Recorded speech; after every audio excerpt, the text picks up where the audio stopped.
Talk to Leroy, and I call. Oh, we lost him. Very good. We do have a quorum. We'll call the workshop session to order. Mr. King?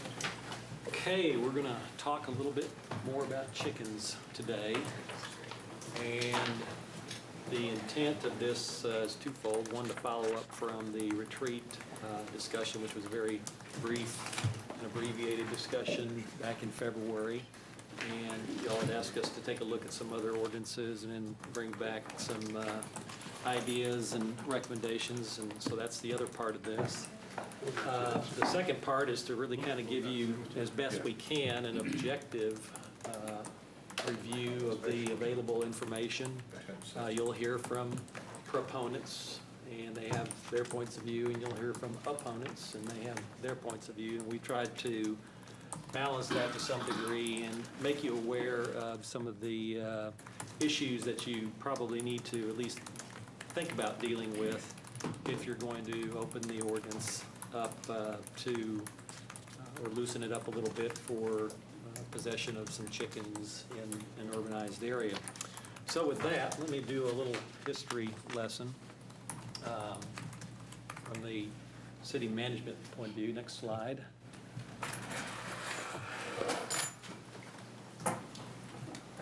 Frozen? No? Hey, you see me hitting it? Oh. Chris go. Here comes our clutch player. It's a little too soon. It's broke. Or is it you? Cluck. No, All the it's chicken okay. cleanser You got coming. last minute into this one. Okay, there, that's an easier way of doing it. All right, so why do, you've got this in your backup so you can follow along. Why do cities regulate these types of animals? Chickens, pigs, fowls, goats, horses, et cetera. Farm animals, well, there's a variety of reasons. Number one, and probably most important, is cities are dense concentrations of humans. They're not like out in the country where you've got a lot of property and a very small population of humans. Historically, dense concentrations of humans with dense populations of these types of farm animals have raised concerns about public safety, health, sanitation, animal welfare, et cetera. And you can go all the way back into the 1800s, late 1800s in New York City when you had a massive concentration of people and the rules were very lax and people kept just about anything they could inside the island of Manhattan. And a lot of rules actually came out of those types of situations at that point in time. And they've been refined to some degree over the years since, although for many years these regulations have been pretty well stabilized for most cities. Just to give you some perspective, we've got 18,400 approximately single-family residences. Hypothetically, if you just said that 25% of those had 4 chickens apiece, you'd have a chicken population of 18,400. That's a pretty good population of farm animals. And a few chickens here and there really isn't the issue, but again, when you're looking at loosening up your ordinance, you have to evaluate whether or not you're going to see a scenario like this. It may not result in that. You may only have 2% of the households that are keeping chickens. But if you have a lot of chickens, there are risks associated with those. And these are just a couple of quotes taken from some of the literature out there. And of the two, the one that's probably most significant is the second one where they reference poor husbandry. And that can lead to other problems that then become your problem. So when it becomes your problem, you're going to have basically an increase in your regulatory workload. Animal control functions pretty simply. The more animals we have, the more work we have, period. There is no such thing as a work-free animal as far as animal control is concerned. We have complaints, we have permitting and inspection to some degree, we have issues with animal welfare, we have the occasional capture, retention, and then of course the unfortunate euthanasia issue. We get abandoned animals that are just dropped on our doorstep. We have the issues of disease prevention, which is really the public health issue. So anytime you've got more animals, you're going to have an increased workload. In terms of Louisville's demographics, one of the things to think about is that we have a large proportion of relatively small lots. We are not Flower Mound in any great degree, especially western Flower Mound with the big 1 acre lots. We're not Salina or out in the country or anything like that. We have a proportionately few large lots. That's probably why we don't have many chickens and many chicken permits, because we require a 1 acre lot today to possess those.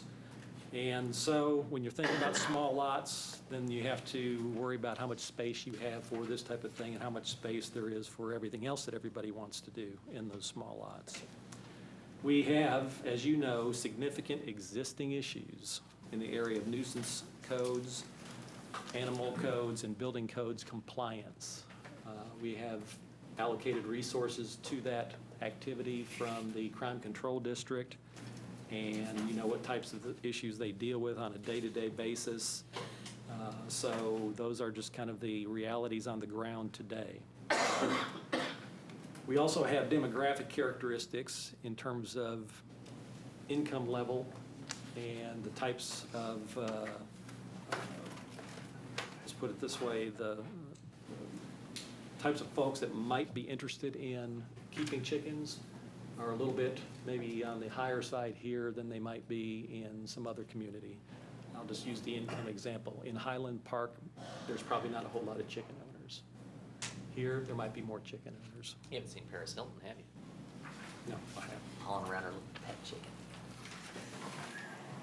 You've got the issue of aesthetics of coops, the visibility from the streets, depending on whether they back up to streets. You've got the aesthetics of the feces smell, proper disposal of dead animals, the issue of additional or other accessory buildings, and the distance from neighbors. Those are all kind of standard issues that we'll be dealing with here shortly. They can be dealt with. One of the things to keep in mind is the slippery slope, what I call the slippery slope to other farm animals, and seen some of the information in the backup where today it might be chickens, but there are folks who say that, well, there should be loosened up regulations for goats and pigs and anything else that constitutes typically a farm animal. We do allow already rabbits, and you can have up to 2 potbelly pigs Yes, sir. as part of your 6. Yes, sir.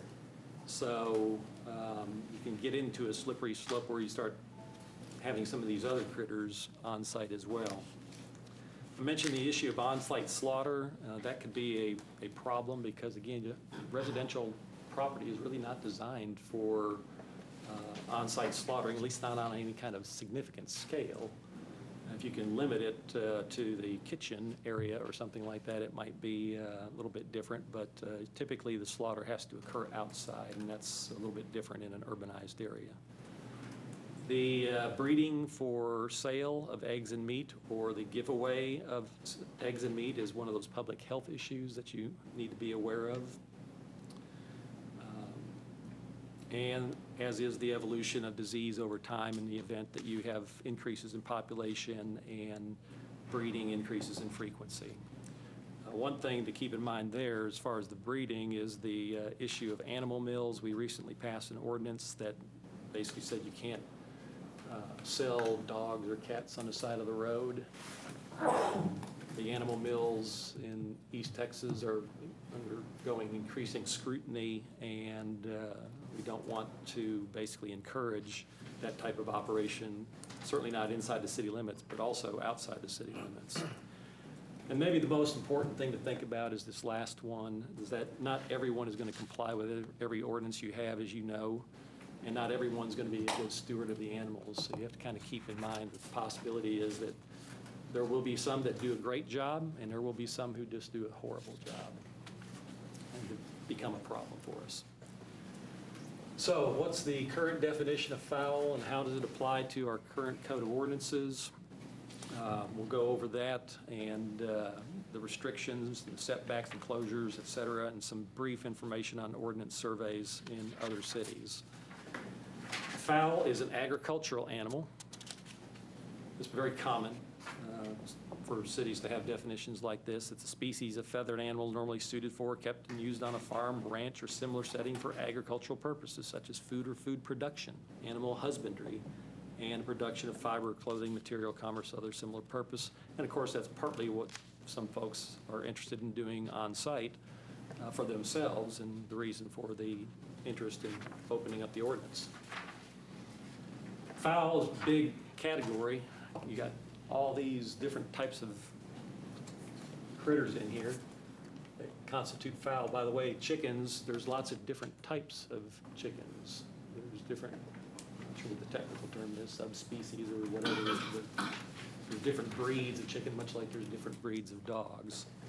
But we just will lump all those into that first category and call them all chickens. The current restrictions that we have, you have to have at least 1 acre size lot, period, in order to have chickens. We have a couple of setbacks. The first one is that you cannot permit the chicken to graze, forage, or roam nearer than 25 feet from any adjoining property line. And we'll talk about setbacks in a minute, but that's a property line setback. Then we also have a structure setback in this next bullet. The structure where the agricultural animal will be housed, fed, or confined, or where food will be stored, may not be located nearer than 150 feet from any residential dwelling, office building, school, church, business, or any other structure intended for human habitation or use. So that's a building setback. So you have to be at least 150 feet from the location or the structure, and the structure can be pretty broadly interpreted as anything from a coop to a pen. Could be both, but wherever you're going to have those animals, then you have to be at least 150 feet away from any building. Again, with a 1 acre lot. So you can see it's fairly restrictive. You can get up to 5 chickens per quarter acre of land. So if you have that 1 acre lot, you can have up to 20 on the premises. They must be kept in a pen or other enclosure. And again, we referenced the setback.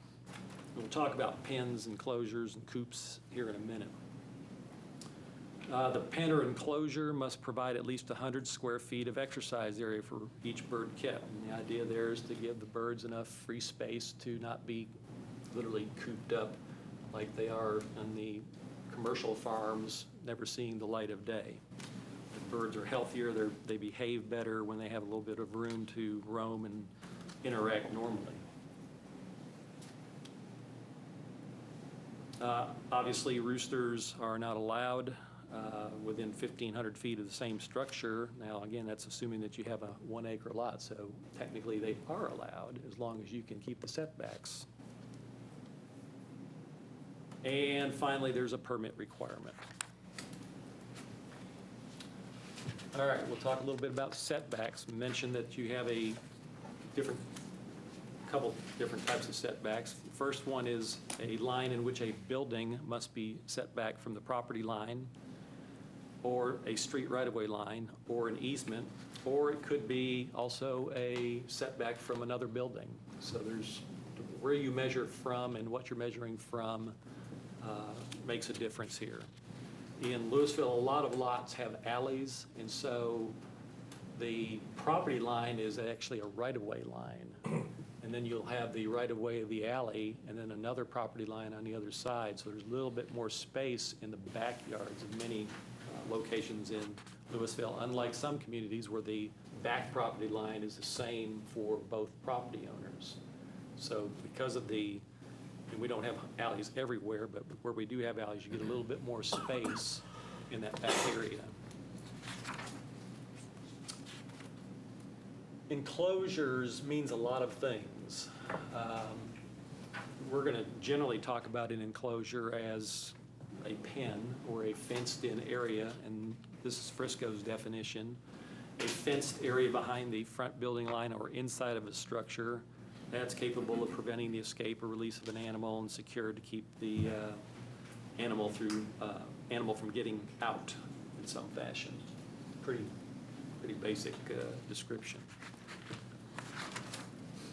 A coop, though, is a little bit more complicated.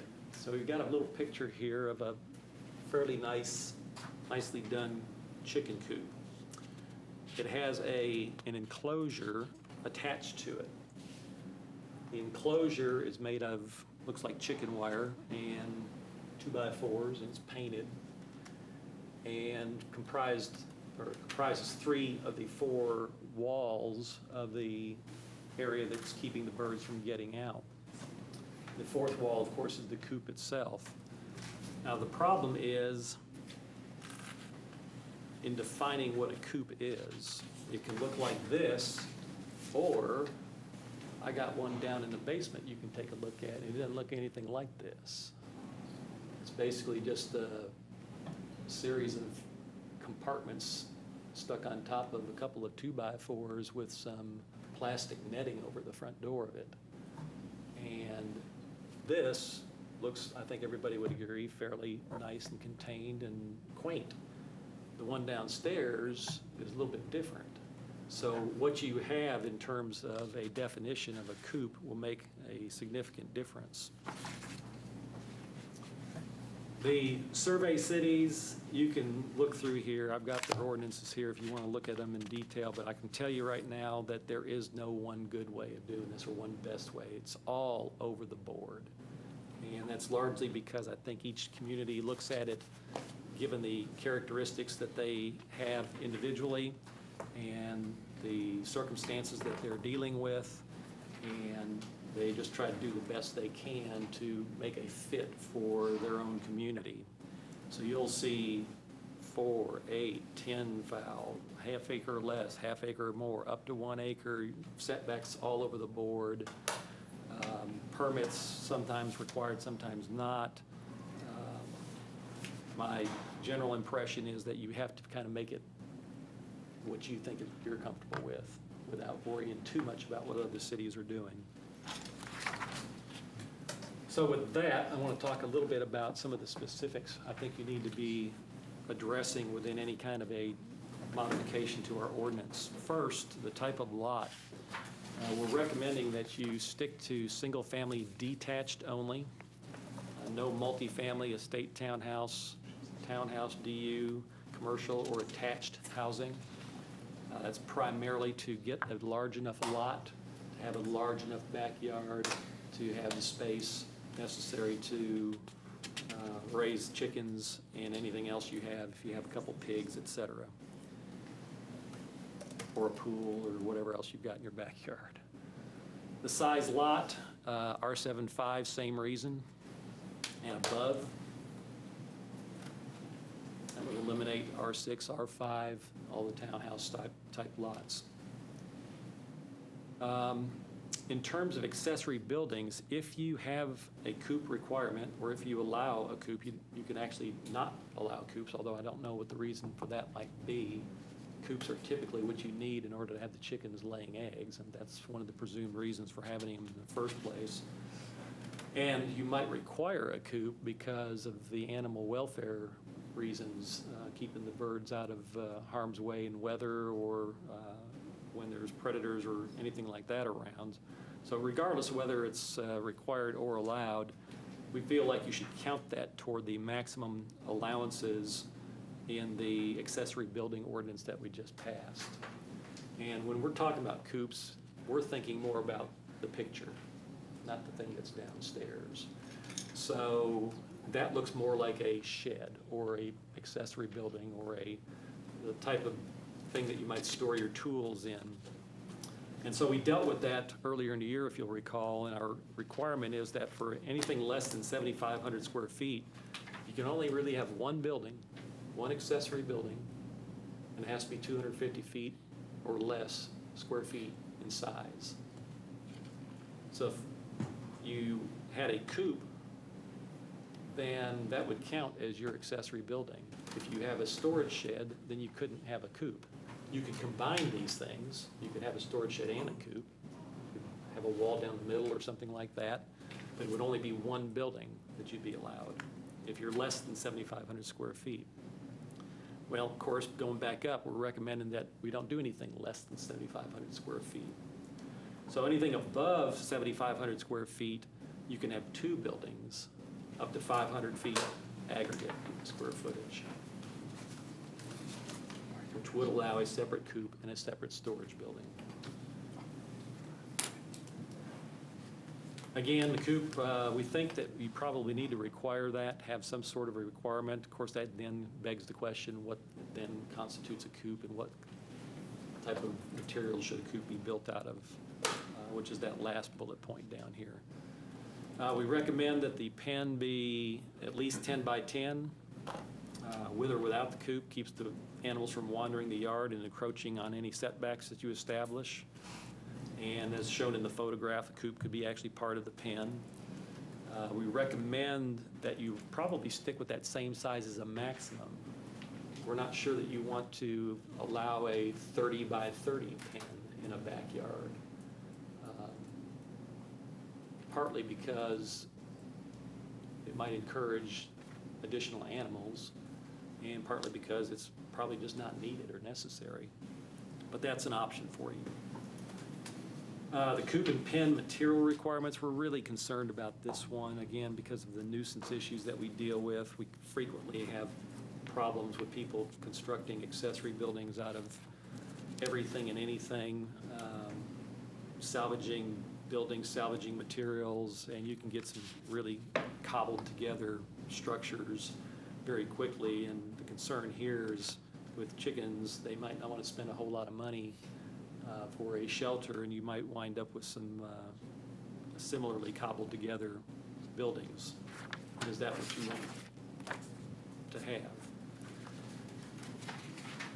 Some of the public safety or public health and common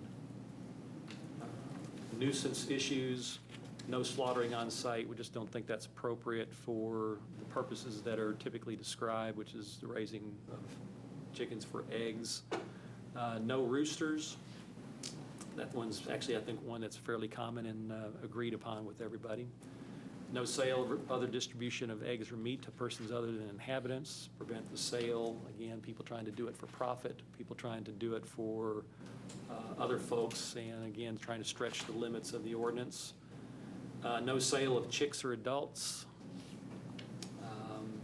Again, you don't allow that for public sale of regular animals. I'm not sure you want to allow it for chicks and other adults. And what I'm talking about here really isn't somebody necessarily just getting rid of one and trying to, give it to somebody who's willing to take it. It's more the intent to profit. It's creating a mill. In other words, you're raising chickens on site 4 at a time in order to sell them to somebody else or give them away to somebody else, and possibly charge for that type of thing. Might be more, again, it says no sale of chicks or adults. That's what we're trying to get at. Chickens only. We're not interested in getting into the ducks, geese, guineas, and other fowl at this point, turkeys, etc. We're recommending that you count chickens toward the current maximum number of animals on site, which again includes today dogs, cats, rabbits, and up to 2 pot-bellied pigs, and the number is 6. You can probably loosen that up a little bit, but again, we start getting into a fairly large number of critters before too long. We have 4 chickens, 6 chickens, and then 6 other animals, then you've got a pretty good potpourri. We believe you should, at least for the time being, continue to prohibit the other farm animals that are not already allowed. We also think that in terms of non-compliance today, if somebody's actually doing it today, there's no grandfathering. That the effective date of the ordinance requires everyone to comply as of that date. So if they're out there today, essentially breaking the spirit and law of the existing ordinance, they'll have to come into compliance. We think that you should have a proper care clause that has some kind of requirement for adequate food, water, and storage of food and removal and storage of manure and other materials. The nuisance clause that you already have covers some of the effects of those things currently, but we'd recommend that within this ordinance, you get a little bit more specific about smell, buildup of feces, urine, noise, waste, carcasses, et cetera, so that we can focus in more on the issues of chickens and not try to lump them in under your existing nuisance requirements. We're recommending a maximum of 4. That's just, again, probably the smallest number that makes any sense. You really don't want to go any smaller than that because there's not much point in doing it. Could probably go a little bit higher, but not a whole lot higher in our opinion. Now, the more critical issues, I think, of setbacks. We're recommending 25 feet from any adjacent property building. And that's whether it's the coop or the pen, or the coop and the pen, 25 feet away from any building, and a minimum of 10 feet from any on-site residential building. So the first one applies to other properties. It applies to your neighbors. You have to be 25 feet away from their building. The second one applies to you. You have to have it 10 feet away from your house, and it's not right up against one of the walls.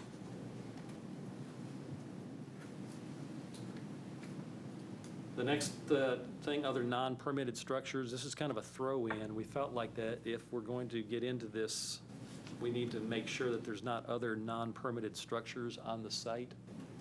And if there are, they need to be permitted and mitigated. As again, we mentioned earlier, you've got some existing problems out there with people throwing up different types of buildings, doing add-ons, enclosing patios, making habitations out of what used to be a small shed. And if those things are out there and we are in the business of permitting these new structures, we think that the site needs to be brought up to code in its entirety. And then finally, the permit, we believe we should require that. We've got a $10 fee on here, could be more or less. $10 is just kind of a de minimis number that we came up with. We believe the permit, though, is useful for the purposes of maintaining a database, knowing who's out there that's raising chickens. In the event that we have public health issues, we can contact them very quickly. In the event that we have to change the rules, we can contact them very quickly. We can also evaluate the frequency and the effectiveness of the program or any of the rules you put in place if we know exactly where they're at. And depending on how far you want to go, we can do random inspections. We weren't intending, and don't recommend it, we include an inspection requirement in this, but we believe that sometimes a random inspection may be a better tool over time to evaluate whether or not this is working. You can include an initial inspection, but again, that is just going to drive the workload up. That's the reason we didn't anticipate necessarily doing that off the bat. But again, you can go either way. So those are some of the things we think you should put in the ordinance. Eric's going to kind of walk you through some examples of how these setbacks work, just to give you a little bit more of an illustration of some of the scenarios you might encounter. So, Okay, the first drawing is just a simple illustration of the setback from, in this case, it's a setback to the coop with the interior fence as the enclosure.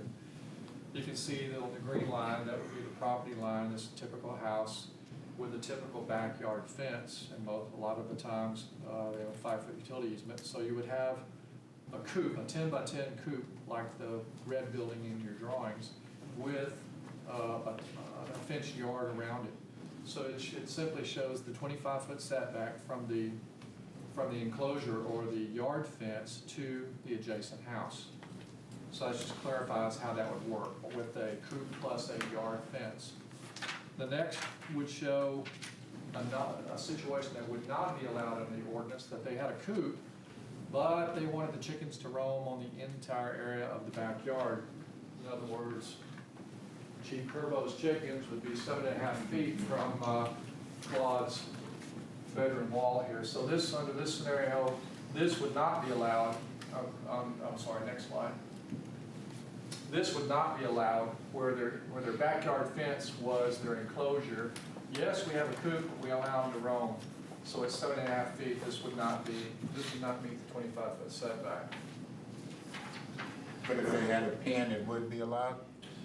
Yes, sir. If, go back, Liz, to that first one. I don't know how to go back. Okay. Yeah, your first drawing had the 10 by 10 coop with the outer fence as the enclosure.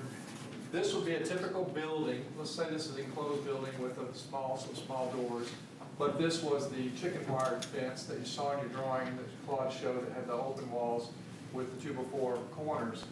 This would be allowed because the closest point those chickens can be to the adjacent house would be 25 feet. Obviously, it meets this definition. The same would be back here if there's no alley. It would have to meet that to the back, but probably it would because most rear yard setbacks or at least would accommodate that. So a simple illustration of how you kind of walk into this. Or if this is allowed. And also, that in this particular example, it shows a much bigger pen area and a much bigger coop than you might require or allow. Yeah, but this is not anywhere close to that red picture exhibit you've shown a No, couple slides no, earlier. No, Right. no. Okay. But we're coming to one that will be. This is actually kind of a maximum. It's a So much it's- bigger area. Yeah. It's kind of a conglomerate of what some of the other. You could shrink cities that do. down to a 5 by 5 coop and shrink those We'll show fence that lines then. back Mhm. and, go ahead. Go ahead, and again, the next one is the example that which wouldn't be allowed. It's not going. Stay up with this. You registered. Chris is just gonna sit in that chair. I can see it happening.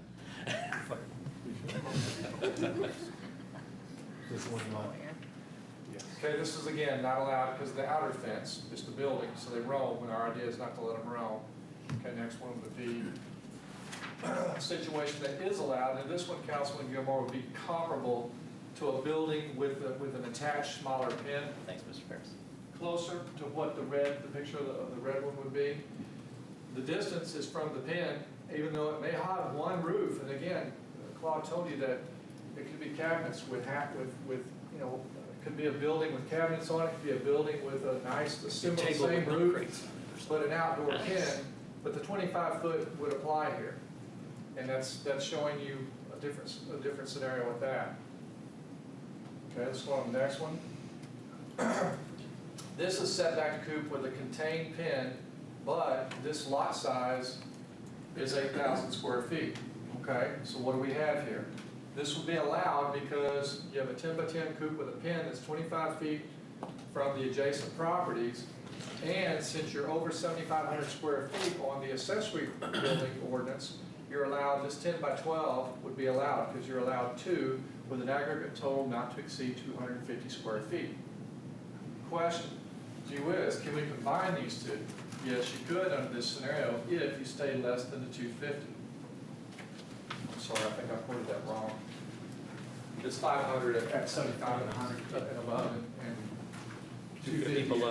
at 75 less, yes. So this situation will be allowed. Okay, the next slide is, of course, a lot size less, there's two hits here, a lot size less than 7,500 square feet. You have the 25-foot setback, but you have two buildings. And of course, you know, if you draw the line at 7,500, you could only have one accessory building anyway. And if you said no coops, then this would go away. And that's one of the reasons we're recommending you draw the line at 7,500, because you start getting into this accessory building issue less than 7,500. You're only allowed one. If you already have a storage building, now you can't have a coop. And do you have enough space on your lot? You start getting into a series of issues related to the number of buildings that you're allowed, how you're using those buildings, and the size of the lot. If you read the other ordinances, they're not that clear, and the staff in the other cities, what they have written, maybe it's not what they're doing, and there are different approaches. But this can get pretty, in the field, this can get pretty confusing once you step past this threshold.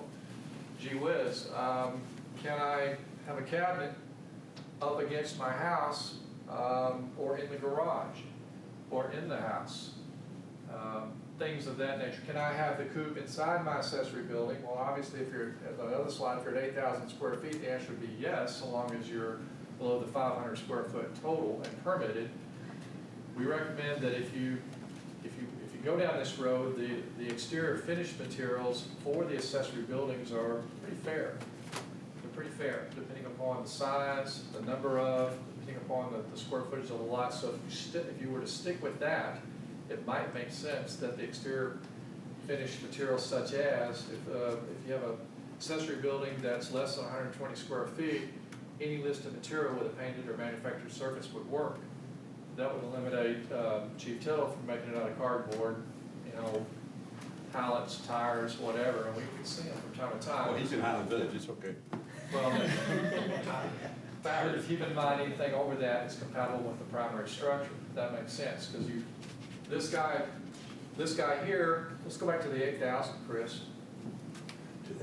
Where you might run into trouble is that this neighbor has an accessory building. He built it out of nice material that matches his house and it's permitted. You wouldn't want the next guy coming in with a nice accessory building, but he builds this out of just whatever. Probably not gonna make this guy real happy. So some thought into that is also needed, I think, so. None of his illustrations show anything other than the side houses. There's typically a house in the back too that may or may not be separated by an alley, so you could have step backs operating in more than one direction.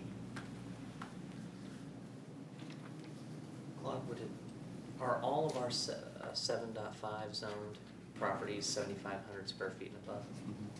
Okay, so there's no variance to that. Well, I won't say there's none, but very few, if there are any, I'm not aware of any. It's a zoning requirement, so it has to be. We've done some. minimum size. Well, I think they were 7,500 square feet, the ones I remember that we did variance on with. They were 7,500 square foot or above, but we reduced the setback or the shape of the lot or something that was on that, like, bomb property.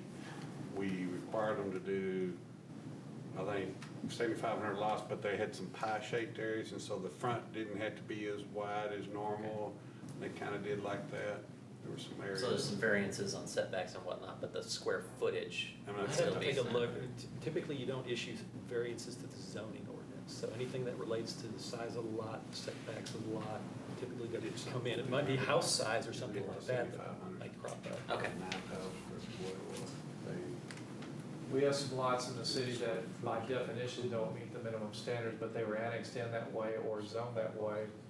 So there are 18 zoning, but the lots don't meet the current definition. In Old Town, for example, you got a lot of R75 that is nowhere near 7,500 because they were basically grandfathered lots. So that would be the one exception I can think of. Are there height requirements? We would recommend you stick with the accessory buildings of less, 120 square feet or less, be 10 foot, and maybe 12 foot for the ones that are over 120. But we could do it any way you wish, but I don't think that would be a major hit either way to either one. But you already have those limits set on the accessory buildings. Well, my only thing was, I was wondering, like, we had that one problem, of course, it's a little different, where you built on top of the garage, so in other words, somebody building one on top of one. Again, if you deem these accessory buildings, You won't fall in believe that that. category. I know, well, I believe it, I teach this, so I understand exactly what people do after you go through and try to fix it for all the cities, I know exactly what to do, I know exactly how to do it. I just, So are we entertaining questions at this point? Yeah, I think we need to go ahead and have you all discuss this a little bit, see if you can give us some direction where you want to go. As you can see, it's pretty wide open. I mean, there's a lot of different things you can do or you might not want to do. One of the approaches I think some cities have actually used is to just open it up and see what happens. I'm a little concerned about that approach because once you let people do something and it's hard to take it back away from them or impose some new requirement on them later, I'd rather y'all really think it through and make sure that it's something that you think you can live with. But we have seen that in some other locations where they haven't addressed half these issues. They just literally haven't addressed them. I noticed that there was a distinction in the slide on sale or distribution for eggs, but sale only for chicks. Didn't say sale or distribution of chicks. So my issue is not with the chicks. Yeah, the idea there was that, again, we're focusing more on somebody that's trying to profiteer.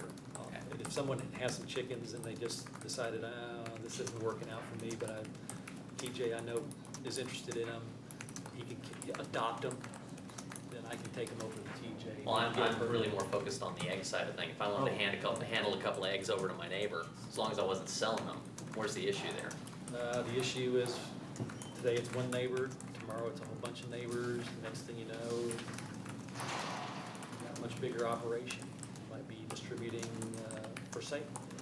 It's Well, if you again, a prohibit- slippery but slope. if you prohibit The sale- idea is that you're really just raising it for your own purposes. Yeah. Why would you even want to? To distribute?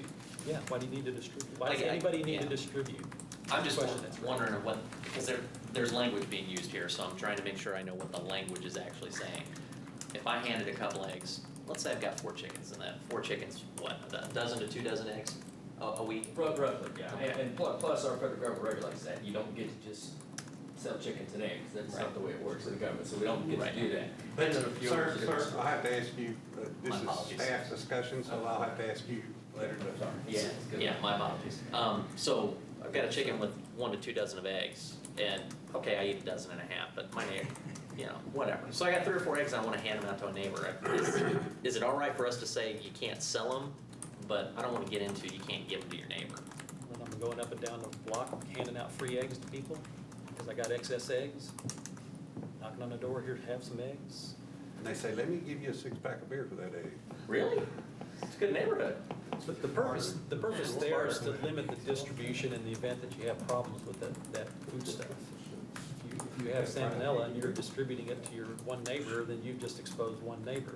Yeah, sure. Now, if they, That happens at bake if sale. they give it to 10 neighbors, is that where we draw the line? Or about 20 neighbors?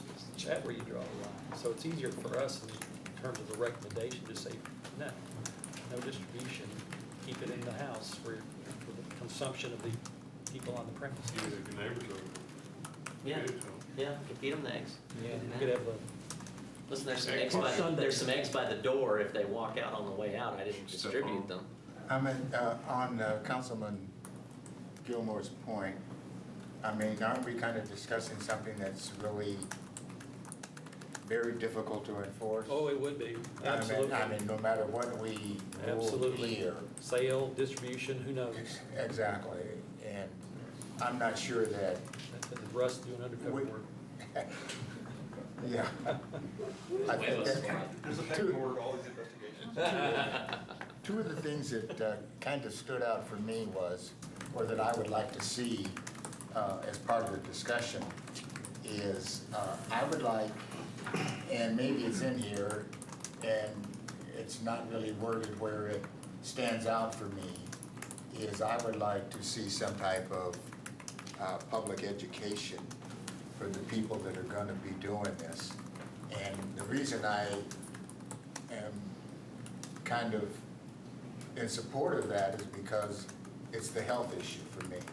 And from the limited material I've read, handling the chicks and salmonella and all of this kind of thing, I think the public that's gonna be involved in this operation needs, if we are gonna come out with some type of ordinance, that education be part of it. So a Also- requirement, Pardon a me? requirement that they take a class, or? I mean, Or just either you- offer it, or- What we had in mind as part of the permitting requirement would be to disseminate any rules that you have, any local rules. You just give them a copy of those rules, and as well, copies of other information that has to do with good animal husbandry, good handling of the foodstuffs, how to dispose of the wastes and all that type of thing. So it wouldn't be it'd be a more passive form of education, but we would at least make that part of the permitting requirement. You come in, you get your permit, here you go, here's all the information you need. Okay, and I mean, I could go along with that at this point. The other point that I would like to see is an evaluation of this program, let's say at a year out or something. Some data that we could, see where the problems are, if there are any, and then we could probably either expand on it or cut back, whatever was dictated. So those are the 2 points that stood out for me. I had two things on that. The 10-foot on your own property, I'm not gonna have an issue about that. The 25-foot, what was the logic in that? Just to Was keep it- them a reasonable distance away from some, it's kind of Was there a reason for the 25? example, it's the bedroom window. We're trying to Was there a keep the reason birds- for 25? Was there anything in that? It's more than 7.5 and less than 50. I mean, we're trying to set one that makes sense for that R75 lot. That gives you some separation, but still allows enough room within the lot to maneuver. I was thinking more of 30 feet, but if that's all we're looking at, and the R75 would be the minimum, but our 7,500 foot lot would be the minimum they could be It's built. tricky to try to evaluate because the lots are different shapes. Some of them are 75, some are 7,510. But, okay. And some Since of we're them looking at are R75. 50-foot lots, and some of them are 70-foot wide lots, so, We have an R6 lot that has 8,000 square feet. That wouldn't qualify. well, it depends on how you. Okay, but right now. You what can word it by square footage if you want. We just try to make it simple and adjust it as zoning. Okay. That's all I have. I'm kind of new to Chicken Talk, and can you just give me a brief history? Kind of just curious as to why this is coming up. Well, it's a trend. It's a real trendy issue right now. You're seeing a lot of cities that are responding to requests of citizenry to raise eggs and, to some degree, I guess, meat on site because of the concerns with what they might be buying, or maybe it's economic, they just rather not spend the money at the grocery store. So there's been a lot of cities that have loosened up their regulations in response to that. So through popular demand because the egg production? Well, there's a variety of reasons that are cited. Obviously, it's not pets. And it's not just chickens. I mean, you can get into the whole urban farming movement, where you're raising corn and crops on your backyard and farm animals too. So again, the trend at least seems to be to raising your own foodstuffs rather than relying on that which is provided through the commercial food markets. Therefore, you know what you're eating, and you know it doesn't have steroids, and you know it doesn't have been shot full of whatever in a commercial environment.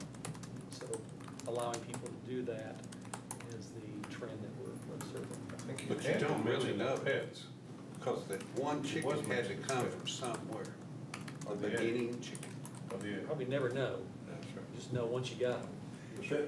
It was mentioned, I believe in one of the deals we had, that the chickens were pets. That did come up. And they also mentioned, some people also mentioned the mosquitoes.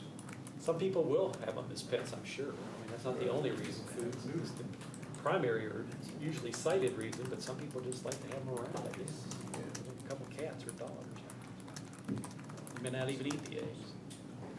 Hand them over the fence. I have a couple of other points, unless you still got it. Right. The random inspection thing, I'm not sure I like that. We don't random inspect for any other animal, not even the potbelly pigs, which are a farm animal that we allow. So I'm okay with an inspection. In fact, I like the idea of mandating a coop. I think that helps us clean up some of our accessory building challenges that we've been talking about. And that may give us an opportunity there. What else? You already heard my comment on distribution, so I'll leave that alone. I don't mind just going with a 10-foot all the way around for. This is 10-foot easy. what? The 10-foot easement, what are you calling that? To the Distance, building? but yeah. 10 But- foot Since we've got, since the, from my house? yeah, it's 10 foot from any house, just make it 10 foot all the way around, instead of 10 feet from my house and 25 from the neighbor, but, Well, I mean, I could agree primarily on the same number, but I think 10 foot is a little bit, in my opinion, a little bit close for the adjacent property. okay. What's my other? Mandate, and I mean, as far as we start looking at quantities, I think as long as it fits under the 6 total pets, I think that makes it manageable. So a maximum of 6 chickens, but you don't have any other pets. It just makes it an easy number. Yeah. 6 allowed, as long as you don't have anything else. Yeah, it's, you get 6. And that's another way to do it. Yeah, you get 6 animals on your property. They can all be chickens. You choose, well, the only one limited is potbelly pigs, they get Other 2. than that. So those are my thoughts on it. But I like the coop, and we give people the opportunity for the accessory building. I don't know if I necessarily agree that a coop and a pen. I think if they want a free range in their backyard, and you've got the mandated 8 and 10 foot fence, that's fine. The chickens are gonna put themselves to bed at night, that's what they do. For those of you who are not chickens, I've learned a lot about chickens in the last year. So that's all I got, Mayor. Are we looking at mandating the coop fence? The structure of the fence itself? The material, you mean? There's a lot of different types of materials out there. Well, what I mean is, I guess it's the size of the opening of the, that would be in there. The framework of the fence itself. Right. Well, I think that you probably don't have to go that far. It just has to be sufficient to keep a chick from getting out. Well, but what is sufficient? That's what I'm saying, I It's guess. kind of like the dog ordinance, or the dog fence. It's sufficient is when they don't get out, insufficient is when they do get out. Of course, the flip side is it, will it keep predators out the other way? Yeah.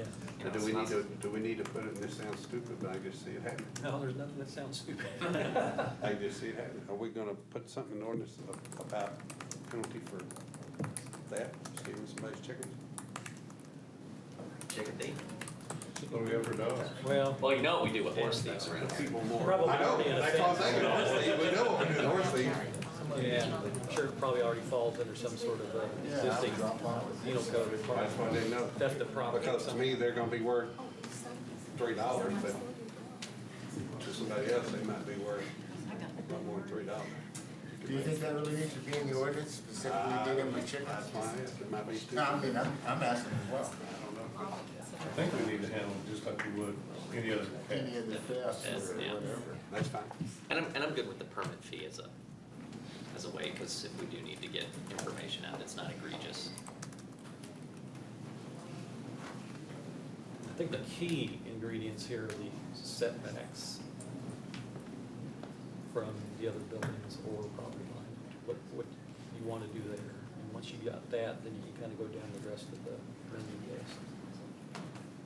I haven't heard anything about a consequence of violating this ordinance. Well, we'd have a standard penalty clause in it. So there'd be a window fine that was established in the judge's discretion. No, somebody just deleted the entire agenda. Yeah, it disappeared. So Chris went out to have UV move it back over. It's gone? Yeah. I thought it was me. A hacker? What? We have a hacker. Somebody She just really- removed the whole thing. Apparently, she's got I got hearing, it. radar I got hearing. it. Is that what these new microphones are for? Are they piped into your ear? I'm kind of, I'm kind of like Leroy, though. It's 10 foot from your house, if it's your structure, that if you want 10 foot by your foot, but to your neighbors, I think 10 feet's a little close to your neighbors, so. The reason for the 10-foot rule, and we loosened it up on the accessory buildings, so you could certainly loosen it up here. But the historical reason is not to have those types of buildings too close to the primary structure because they tend to be fire hazards. I was. Especially if they string a substandard wire to it that's providing a bulb or something in there. And one thing if the coop burns down, it's another thing if the coop burns down the house. So separation there sometimes, I think, makes some sense. But we did loosen it up for the accessory buildings. We allowed the small ones to be up next to the house. Anybody else got anything else? No, sir. You need anything else? Where y'all want to go with it, I guess is the big question. Bring us ordinance. bring us ordinance. Okay. 10 and 25 up to 6, regardless of another critters. 7.5 lots, coop required, no pen. 25 setback, That sounds like where most everybody would. with or without Well- the 10 foot to the, Councilman Durham had another figure that he liked. I could go with the 25 for just the reasoning behind it. And if we're looking to have our 75 could have, what, 75 feet? They could be 75. What's the minimum width on our 75? Anybody remember? Minimum width is 65. 65. 65? They could still have something there, yeah. assuming there was a 10-foot between the houses. Coop requirement or optional? They can't have something. Or What maybe do we it's do with dogs? Coop optional, but if you have Has to be one- sheltered? There's no rule on dogs. No, There's TJ, no I'm talking shelter? about this, there's no shelter requirement. You know, when you were talking about this, Claude, you referred to the question that Councilman Kearney asked as a trend. So, in that context, I, for some reason, leaped to the conclusion that this is younger, perhaps more forward-thinking, educated, income level, all or none of those things. And are we excluding these people that are setting the trend by limiting this to single-family homes with a R7.5 or whatever it is? Well, I guess Who's setting the trend? yeah, that's kind Or of a is that same trend Yeah. buying these single-family homes, or are they townhoming and whatever else? Yeah, that's a demographic question, I don't have the answer to it, I don't know necessarily that there's a typical urban farmer out there. I would say that most people who are significantly interested in this are going to probably reside in a house that has enough space to do what they like to do. So they're not likely to be in a townhouse or an apartment complex. They're gonna try to get into a house that has a lot, that has a backyard and a big backyard if at all possible, so they can do as much of what they want to do as possible. But I really wouldn't know who all's out there that might want to do it. What we do know is we don't want to get into doing that with those higher density types of residential structures because there's just not enough room out there. Well, I understand the reasoning, but I was just, are we accommodating the right Yeah, that may What be about, something like, in just- some higher you might have density- to evaluate that over time. Some higher Maybe that density, could one be of the part of trends our is yearly- community gardens. Do there. We do a community chicken. Like, some higher density complexes have community gardens. To ask for variance. A community, well, it would have to be controlled by whoever owns the property, I guess. Apartment complex wanted to do, I guess they could. Could have the same setbacks. McGee's used to have one. They had one there. It was a community.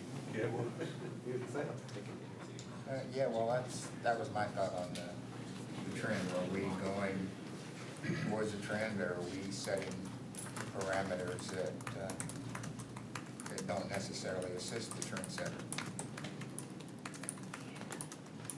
Were we okay with the 6, but counts toward the max? I was. There was something in there about more being allowed if you had a bigger property. Yeah, that seemed to show up in some of the ordinances. So where's that We at could with retain this? that, that's the lot that's more than More than a an quarter acre. acre, or more than an acre. So we could probably retain that, I would imagine, for those types of lots, with that same rule in place. All right. I give you enough. If y'all have anything else, we'll see what we can cobble together. Okay, we're gonna move on to the Thanks for the work, appreciate it. regular agenda. You got it back? You got it? Yeah, everybody should have it back now, right, We Chris? have to go back out and then come back in. We're gonna have a training, We need to leave. Somebody keep. We need to come back in. Oh, have an intervention. Councilman Miles, good to have you back, sir. I'm glad you're feeling much better. Thank you, sir. It's a pleasure to be back. I Well, tell you. I bet it is. All rested and ready to blaze a trail. I ask you all to keep your thoughts and prayers with Councilman First and his family. Yes, sir.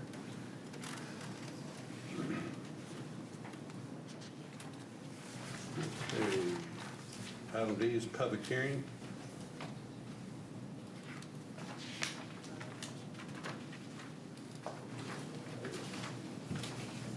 Item 1.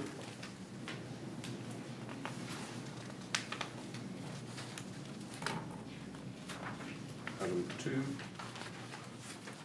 Are we going to understand where these are going? It still leaves a couple of the, what do they call, the construction ones that we've been using? Are there still going to be, those still going to be out there? No, our intent is to pull those off the street. You might use them in isolated occasions in other locations from time to time if we really want to get activity out, but the intent would be to not use them as much. Okay. Ditto. Yeah. Item 3. This is the Regency Drive project that we talked about at the budget workshop a little bit. So this will reduce your reserves by about $1 million. And when we get the stormwater drainage utility, you can replace that $1 million if you want. When did we start dealing with that? With the stormwater drainage? No, this particular one. 10 years ago? It seems like it. It goes back a ways. 06? Maybe even longer than that.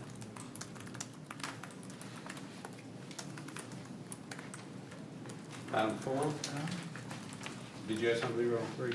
No, I'm looking at a different agenda here. Did you guys get yours back? I'm looking They at- all I didn't should have the be out. 19th. You're way off. You might have picked the wrong. I didn't have the 5th up there. Now. Yeah, There you go. You got Dropbox. Okay, thank you, Mayor. You bet. I'm No back problem. on Okay. course here. Come on. We had a blip there. There we go, so Dropbox, box, that's tape. Okay, item 4.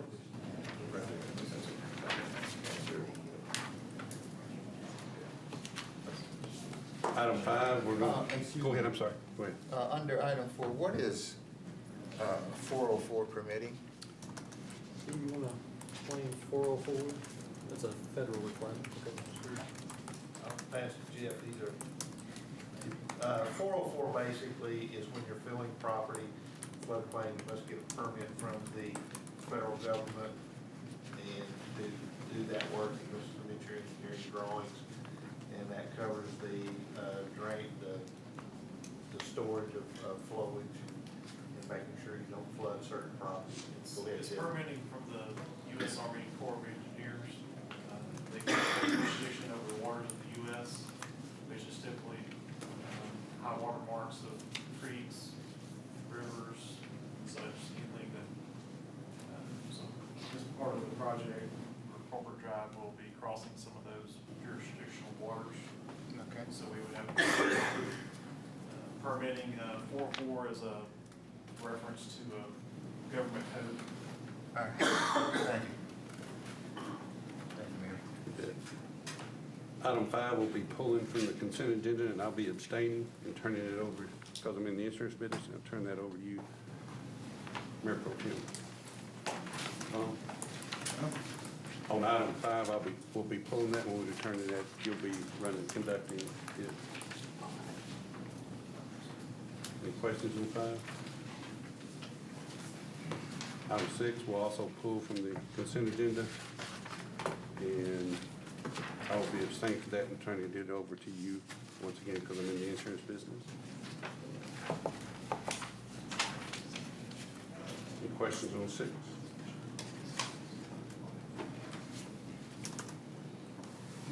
Item 7, I'm gonna ask that to be pulled also, and ask city manager to kind of go over that and let people know what we're doing down over here on Mill Street.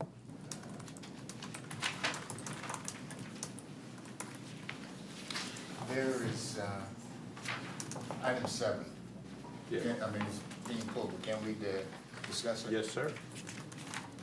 There is 73,000 roughly in that account, that for the purposes of improving the facade, that sort of thing.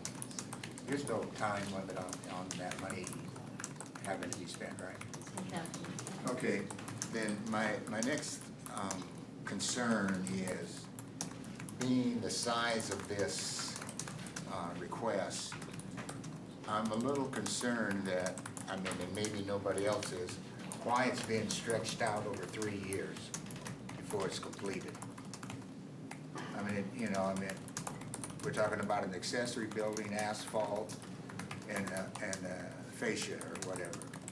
And I'm kind of want to know why 3 years to do that. Nika can explain that.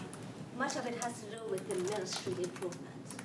So at this point, the first phase would be the main building that's facing Mill Street.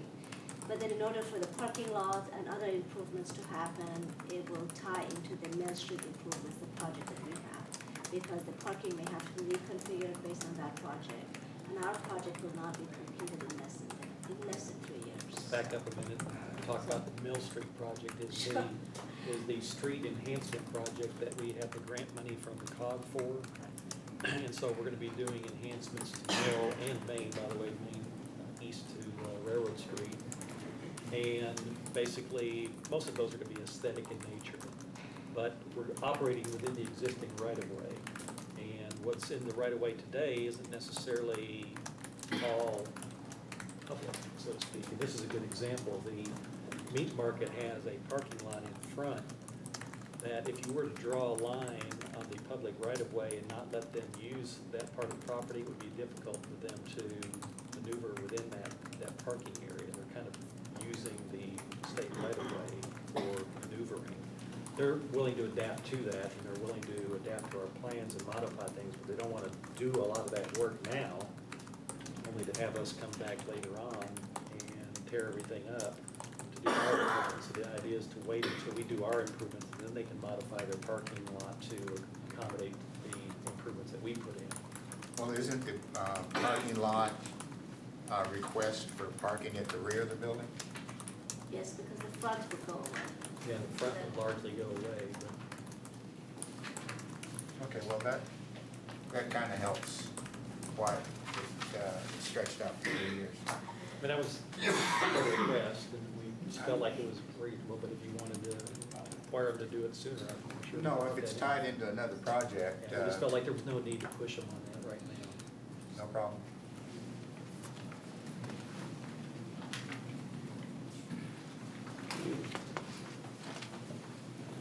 Item 8.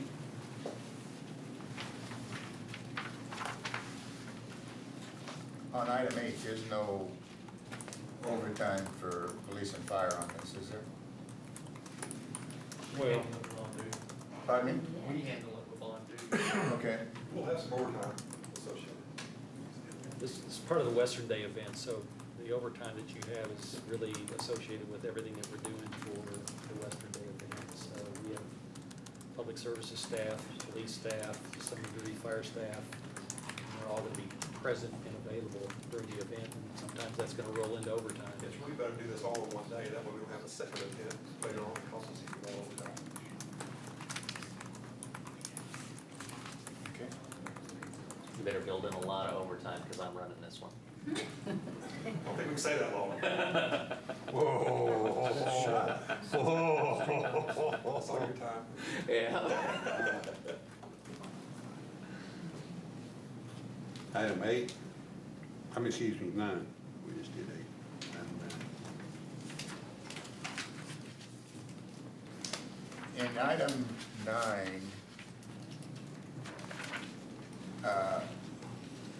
from the city standpoint, issue was the dividing, dividing strip between the property and the roadway, and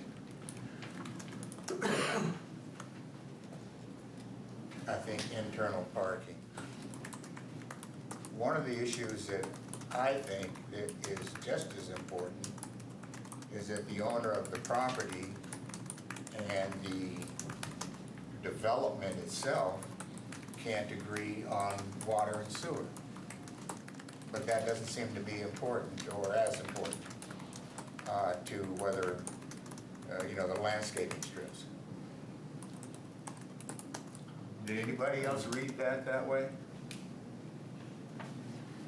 It's what's driving the need for the request. that they- What's driving the need? That the owner does not any longer want to provide water and sewer Water and service to the sewer. church. So they're requesting a variance, correct? Because, yeah, if they have their own service, then it kicks off engineering site plan requirements. So how does everyone else feel about the variance on this particular request? I mean, I'd I like don't to. have a problem with it. Somebody's there using it and keeping the building up, I think that's a net benefit. But not knowing whether they're gonna have to go and put in their own water and sewer, or Well, they're No, going they to. are, that's what's driving. They're going to. They're going to do that. they're gonna do it, and they need to have a site plan for that. It's Yeah, what required. happens is that when you put in a new service, then it kicks in the site plan requirements. So the Oh. variance is to waive the site plan requirement. Oh, okay. And no one else has a problem with waiving the variance?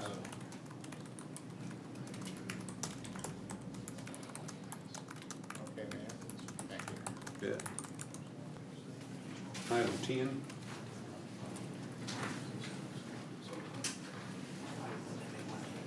This is getting to be a pretty standard procedure, it seems like to me, for townhomes, waiving the alley requirement.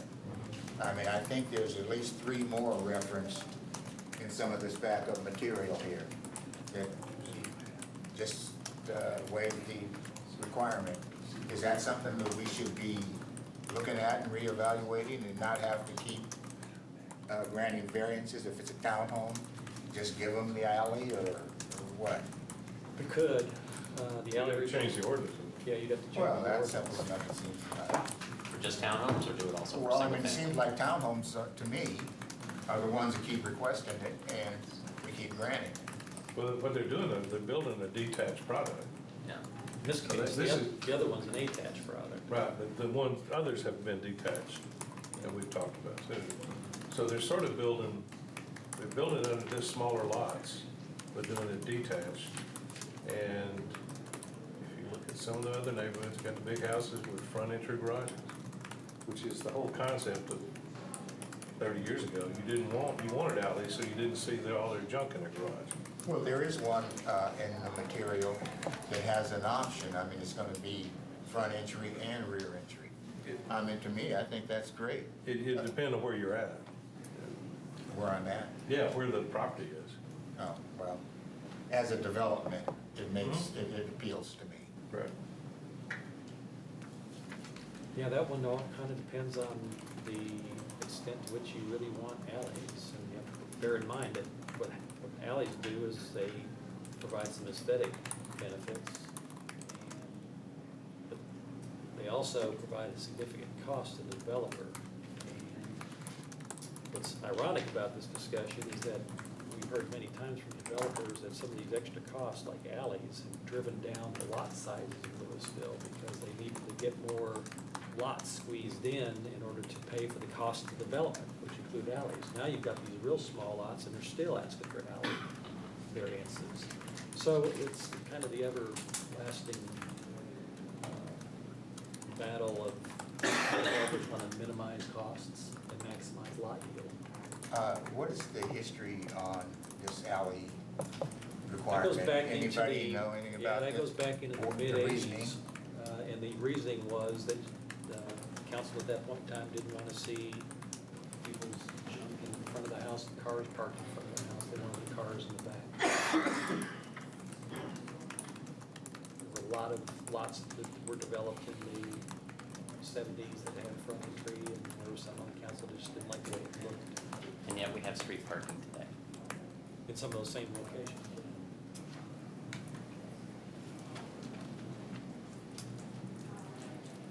And I think it's kind of like, and I hear what you're saying, should we look at changing the ordinance? And I don't know that we should, in fact, that, I prefer you don't have the alleys, actually, myself. I think sometimes, and I think we've talked about this before, there's not any statistical thing, I don't think, about crime and accidents, whatever, with alleys, kids riding their tricycles out into the alley with the fencing situation where it is you can't see them, this and that.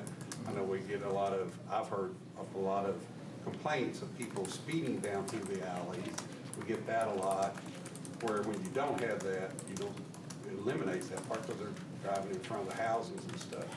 But some people like the alleys, like say, to cover that and this and that, and some people don't. So I think it's good to leave a kind of a option there for us. Now, as far as doing the ordinance, I think it does, as Rudy was saying, it does depend on the size of the lots, where it's located, and how it's developed.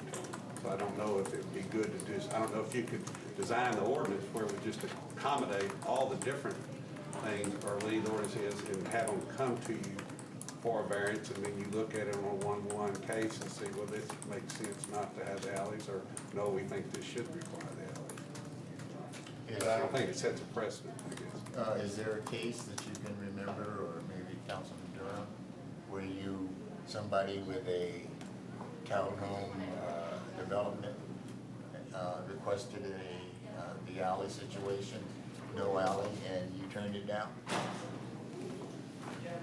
They didn't start coming up till about 2 or 3 years ago. Yeah, I think they had some, but what we did was we required, if I'm not, we did some, but we required additional parking spaces for public, because we were concerned with parking on the streets, and the streets weren't as wide and stuff. Was that the lake? No, it was Because down they there. didn't want alleys behind their unit. Yeah, that might have been one too. But then this there gives was us some a down there by the this gives mall. us a negotiating Right. point too, right? Right. If we just get rid of it, if we just get rid of it, then we can't negotiate it to try and get an improved property if we're not.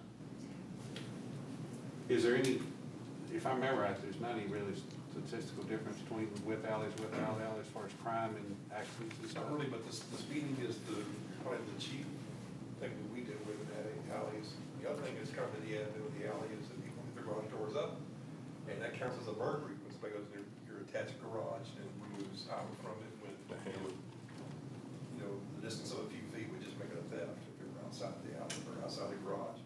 So that's something we have seen an increase on as far as, I mean, the grand scheme of things, whatever council wants to do, we're looking at. Any townhome projects such as this in the recent past have gone through and they've done the alleys? Not very many. I can't think of any. The majority of them. Any at all that you can think of? Not off the top of my head, I'd have to go back and look, I'm sure there might be a couple here and there, but I can't think of them. Well, Pulte has it, doesn't it? Pulte detached. Pulte. is that the one on, Pulte has it. off of, Vista Ridge Mall Drive? Just Ridge Mall Drive, there's a few. That's one that has them. Some of that, some of that. Some of those in front too. Pulte, yeah, Pulte down here, down here has downtown them. has them. They have alleys with rear entry garages. It just started. Huh? It just started. No, the old one, the one that just, that was there. No, it just started. Oh, I'm sorry, I'm sorry.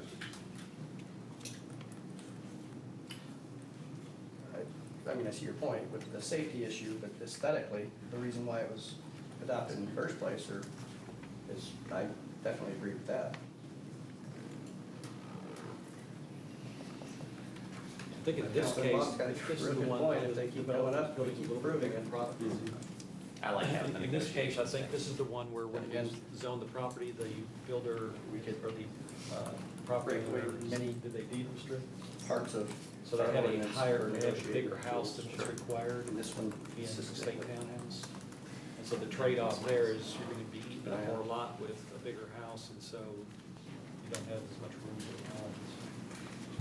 And the factor truly is the cost of land.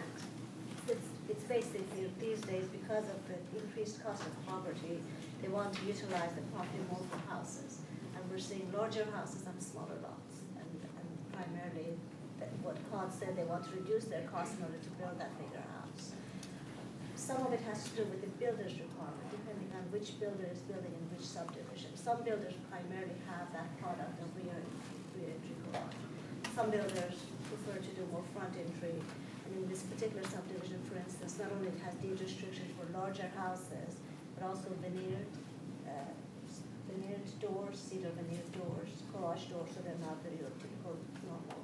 This one also said something about a small lap pool that they wanted to put in some of their products in the backyard, and they couldn't do it if there was, Yeah, it basically takes if away they had an from alley. the size of the property, if you have a house. Well, Yeah,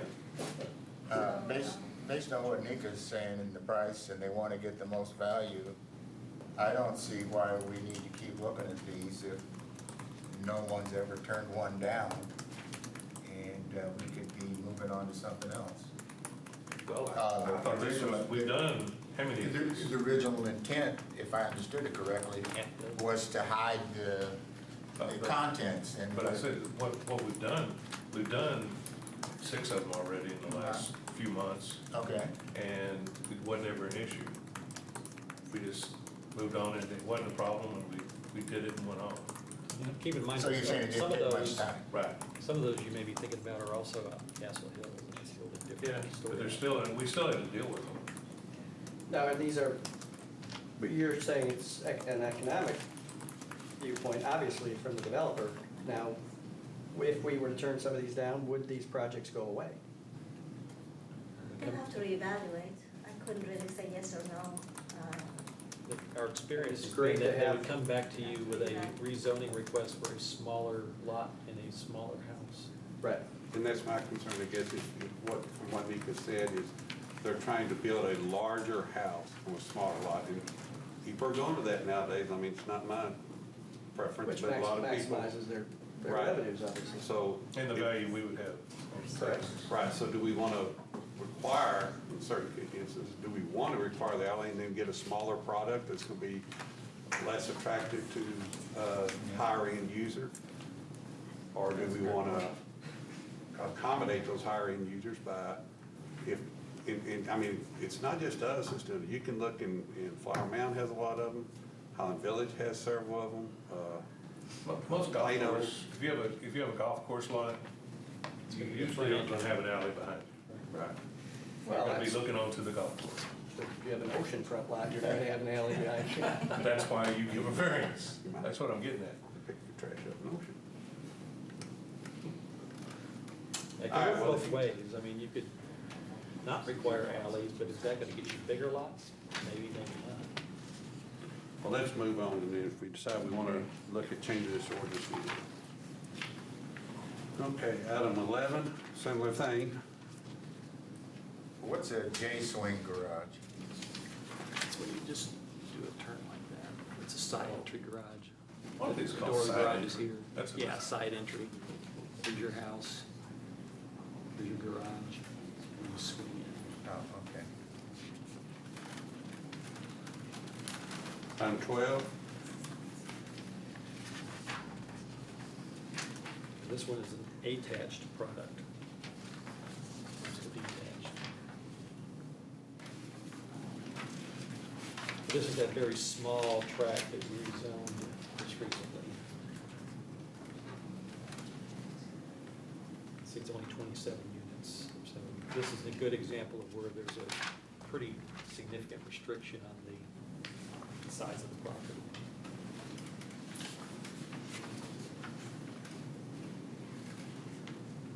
item 13.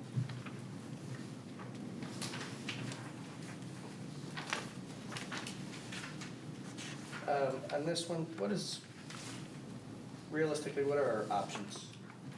What happens if we turn this down? You don't have an You option. don't have an option. Turn it down at this point. That's what I thought. It's one of those things where it's called an option, but it's not an option. Yeah. Might have, I mean, unless you- one of y'all kind of stipulate that, I'm calling you to stipulate the law requirement, legal requirement of council once this has been submitted. Does that make sense?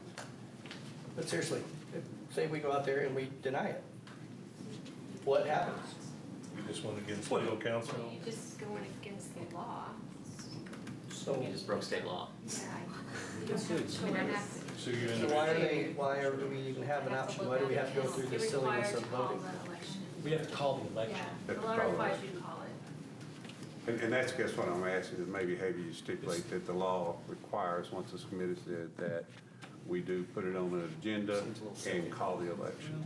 It's really a referendum process. Almost all state charter or city charters have that make referendum sense? requirements in for a variety of purposes. So anytime you get a petition from. the Because there may be citizens, others out there has to give Well, I same understand question. that. So as soon as she verified the signatures, then Probably she somebody says, all right, said. there it is, election is called. You know, opposed to you call. Okay, There's no power. 14. It is, I mean, they're the governing body, so they're responsible to call elections, regardless of what the election is for. You're still required to call the election. You can't, not calling the city council election. Everybody's terms is expired. Just don't call it. Our canvassing the vote. Yeah. Okay, we got item 14. Item 15. And we're done. We were one short on 15. Actually, on 15, can I hold up on 15 for just a second? I was contacted by Raymond Daniels for that board, for a form, but he did not respond with, he gathered a form, but he did not respond with a form. So I know he's got an interest. Do they have to have the form in? And he's not against what we have now. I was watching the outdoors with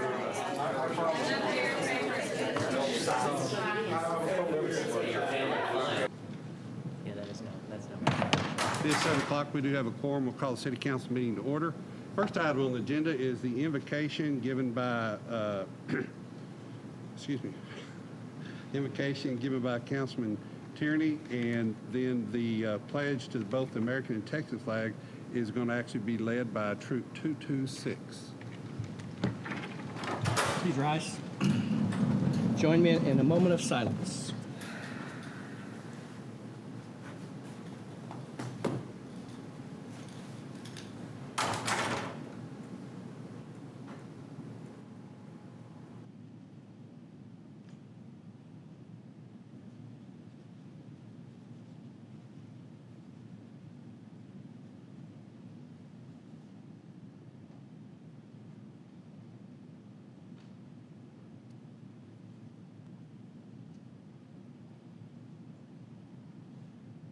Thank you. Okay, if we could ask Troop 226 to come down. I believe their leader is Rudy Kamen. Kamen or Kamen?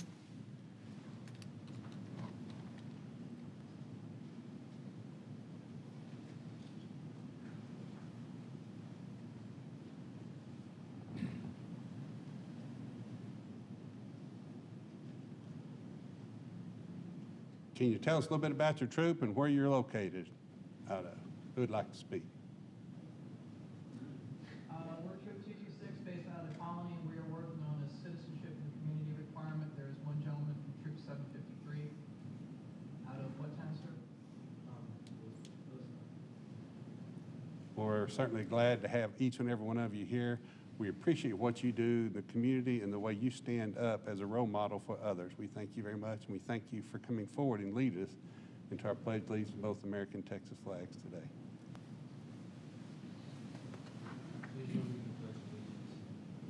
I pledge allegiance to the flag of the United States of America and to the republic for which it stands, one nation, under God, indivisible, with liberty and justice for all.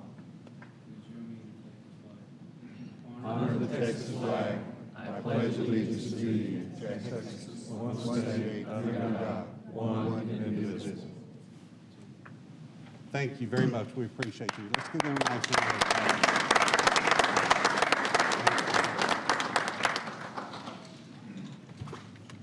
Once again, thank y'all very much.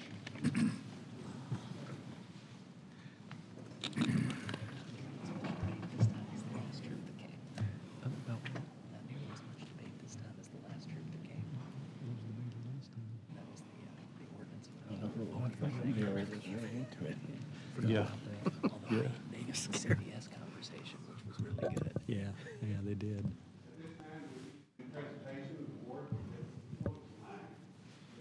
Presentation award be given to the city of Louisville.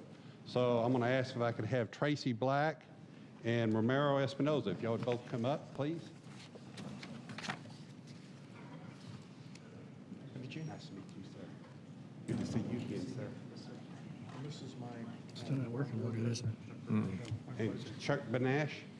And what I want to do first is I want to tell you about Mr. Espinoza is one of our team members here at City of Louisville. And the reason I've asked him to come up is because Bob has told me that it's because of your hard work, your diligence, and the time that you put in and the coordination that you work with your fellow team members that has made this award possible for our city, and how much we appreciate you. So I'd like for you to actually accept the award. And at this time, I'd like you, gentlemen, to tell us a little bit about yourselves and the award, if you would. Absolutely. Thank you, Mr. Mayor. Again, my name is Tracy Black, and I'm the general manager of Flower Mound Youth Sports Association. This is Chuck Bernash, who's our board president. It's a volunteer position for Chuck and the other board members. I'm actually paid to help the Flower Mound Youth Sports Association run its youth baseball and softball league. We are here tonight to award this plaque to the city of Louisville in appreciation of the ongoing support of the Texas AYBA World Series. We just completed our 7th World Series this summer, and it's become the largest single-site World Series event in the country, and we could not do it without the full support of the city of Louisville, and especially the support that we get from Ramiro and the Parks Department, and also from Carlos Hernandez from the Tourism Department as well. These gentlemen are fine representatives of the city and help us successfully run this large baseball tournament. A few facts about the World Series. It started out as 180 teams, and it's grown to over 520 teams. We played 1,900 baseball games in 2 weeks. Just to put that in perspective, that's more than the Texas Rangers played at home in the last 23 years.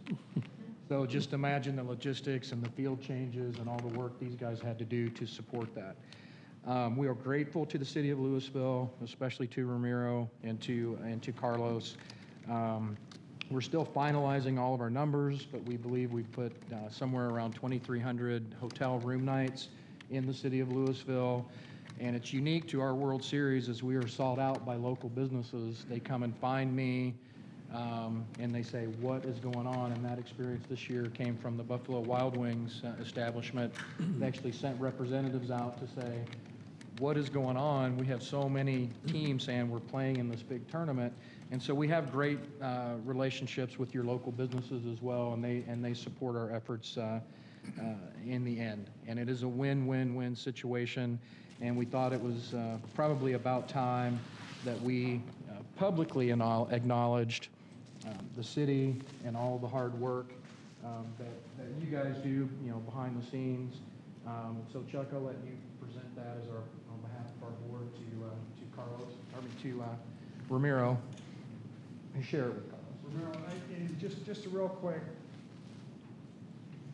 I just cannot thank you enough for everything, the compliments.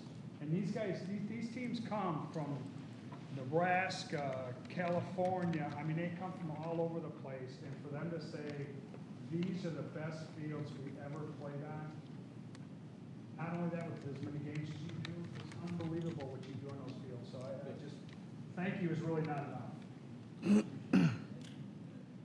Ramiro, thank you so much for everything.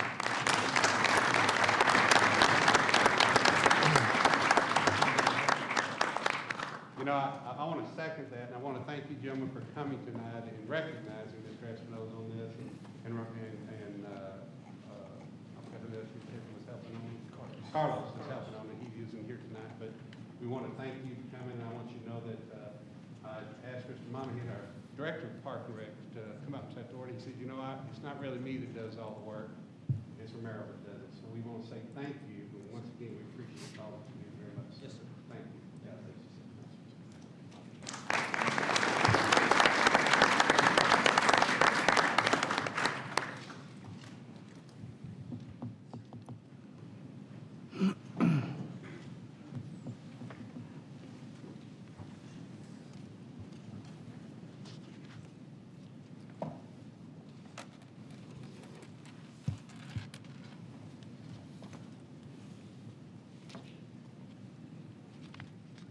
Next item on the agenda is public hearing, consideration of the proposed fiscal year 2013-2014 budget, property tax revenue increase, and property tax rate.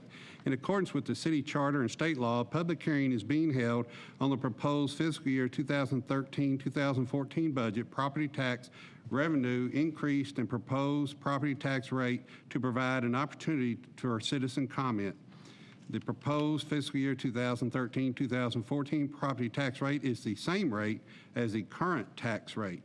The proposed budget includes changes made by the council at the budget workshop held on August 3rd, 2013. An agenda item will be on the September 9th, 2013 City Council meeting to hold a second public hearing. Then an agenda item to adopt the budget, property tax revenue increase, and property tax rate will be on the September 16th, 2013 City Council meeting at 7 p.m. in the council chambers. Recommendations that council conduct the public hearing. I did not have any cards for anyone to speak, so we have conducted the public hearing. Next item is the Visitor Citizens Forum. Mayor. Move to close public hearing. Second. We need to close it? Okay, we have a motion to close. Second, Mayor. Who made the motion? I'm sorry. Rudy. Motion to close public hearing by Councilman Durham, a second by Councilman Vaughn. All in favor? Aye. Opposed? Motion carries. Next item is Visitor Citizens Forum. At this time, any person with business before the council not scheduled on the agenda may speak to the council. No formal action can be taken on these items at this meeting. Did have a card filled out by Sean Kirk, I believe it is. If I mispronounce that, please let me know. If you will, just come forward and give your name and address for the record, please, sir. If you would do me a favor, turn that around. I forgot to do that. Thank you so much, sir. My name is Sean Kirk. My address is 1119 Kingston Drive, Louisville, and I am a board member of the Louisville Lake Symphony. And Mr. Mayor and City Council, thank you for allowing me to speak tonight. This year, Louisville Lake Symphony is excited to celebrate a special moment in our history. 2013 marks the 30th year of presenting fine live music and performances to the Louisville community. We would like to express our appreciation to the City of Louisville for its ongoing support and financial assistance to make our concert seasons possible. It has created a partnership that continues to bring cultural quality to this city year after year as we continue to make Louisville our home. On Friday, September 20th, we will open our 30th year with a performance featuring the grand prize winner of our newly created international competition for strings. We want to extend a personal invitation to each of you and your families to be our guests that evening at our symphony home, the MCL Grand Theater. We hope that you can join us for this special event.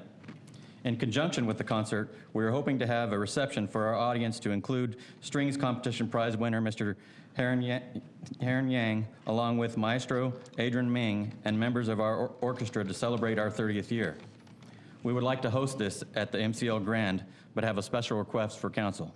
We're asking the city to please waive the additional fee at the MCL Grand for the use of a reception space following the concert. The symphony still intends to pay for the use of the main theater for our evening concert, but in an effort to carefully manage cost, we ask for the use of the space at no charge. We have checked with Jim Ware, and there is space available that evening, and that would work nicely for our reception.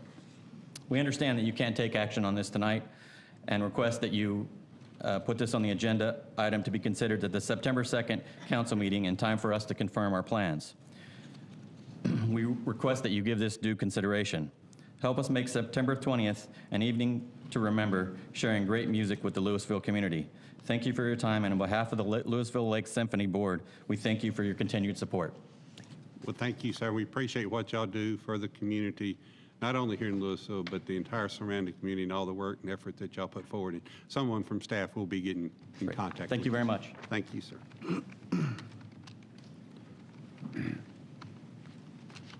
Next item is consent agenda. All the following items on the consent agenda are considered to be self-explanatory by the council and will be enacted with one motion. There will be no separate discussion of these items unless a council member or citizen so requests. For a citizen to request removal of an item, a speaker card must be filled out and submitted to the city secretary. We will be pulling items 5, 6, and 7. Councilman Durham? Mayor, move to approve the consent agenda with the exception of 5, 6, and 7. Second. Have a motion by Councilman Durham to approve consent agenda with the exception of item 5, 6, and 7. A second by Councilman Tierney. Any discussion? All in favor? Aye. Opposed? Motion carries. Okay, item 5 and item 6, I will be abstaining because I am in the insurance business, and I will turn it over to you, Mayor Pro Tem Vaughn. Thank you, Mayor. Item 5 is for the approval of the award of vision insurance to Block Vision in the amount of $57,667 for a 3-year period with an option to extend for up to 2 one-year periods. Award of third-party administration services for the health plan to Cigna Healthcare in the amount of $357,443 for a 3-year period with an option to extend up to 2 one-year periods. Approval of the award to Cigna Healthcare for individual and aggregate stop-loss insurance in the amount of $881,807. The authorization for the city manager to execute all necessary documents. The city sent out a request for proposals in June for third-party administrative services, PPO, pharmacy, and reinsurance for the partially self-insured health plan. Cigna submitted the best proposal for third-party administration, preferred provider network discounts, pharmacy service, and individual and aggregate stop-loss insurance. Funding is available in the health fund. City staff recommends the approval of the awards as set forth in the caption above. I will accept a motion at this time. Move to approve as written. Second? We have a motion by Councilman Gilmore and a second by Councilman Durham. Any discussion? All those in favor? Aye. Opposed? Motion carries unanimously. Item 6, approval of a contract for group life insurance, retiree life insurance, accidental health and dismemberment insurance, and long-term disability insurance with Lincoln Financial Group, and authorization for the city manager to execute any contracts and addendums as required. The City of Louisville sent out requests for proposals for employee benefits in June 2013. Lincoln Financial Group submitted the lowest proposal for group life, accidental death, and dismemberment insurance and retiree life at an annual rate of $181,066, and long-term disability insurance at an annual rate of $52,042. Funding is available in the funding is available in the Insurance Risk Fund. City staff recommends the approval of the contract as set forth above. I will accept a motion. So moved. Second. Motion by Councilman Tierney, second by Councilman Gilmore. All those in favor? Aye. Motion carries unanimously. And we're going to have the mayor right back in here in just a second.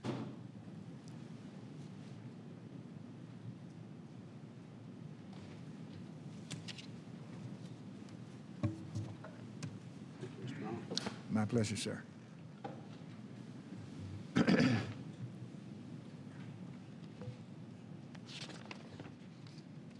Item 7 is approval of an economic development agreement between the City of Louisville and Old Town Market, and authorization for the city manager to execute the agreement. Old Town Market is a local business that currently operates a space at 301 South Main Street. The business is planning a renovation of the existing building by conducting facade and aesthetic improvements, replacing a storage building and repairing and resurfacing their rear parking lot. The proposed agreement provides a reimbursement grant of $16,228 for costs associated with the facade improvements, new storage building, and repair of the parking lot. Funding is available in the facade Aesthetic Improvements Program budget. Recommendation is council approve the agreement as set forth in the caption above. Mr. City Manager, will you please kind of go over what that project is and what we're doing there over on on Mill Street, I'm sorry? Yes, Mayor, as you described, am I on? I don't get, testing, hello?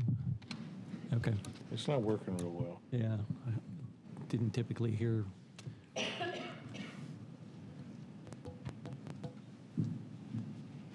I'll go ahead and shout out. The program is a economic incentive program for the Old Town area. This was suspended, as you know, back in 2007, recently reinstated by the council. And this is a good example of a business in Old Town that's taking a proactive approach to making some improvements that they need, as well as working with the city to accommodate some improvements that we need, specifically the Mill Street renovation project that will be commencing sometime, we hope, in the next year. We're going to be going under design on that project shortly, and we have a lot of businesses up and down Mill Street that will be affected to some degree by those improvements, and this particular business has taken the bull by the horns and worked with us to accommodate that project in terms of what they've historically used as a parking area.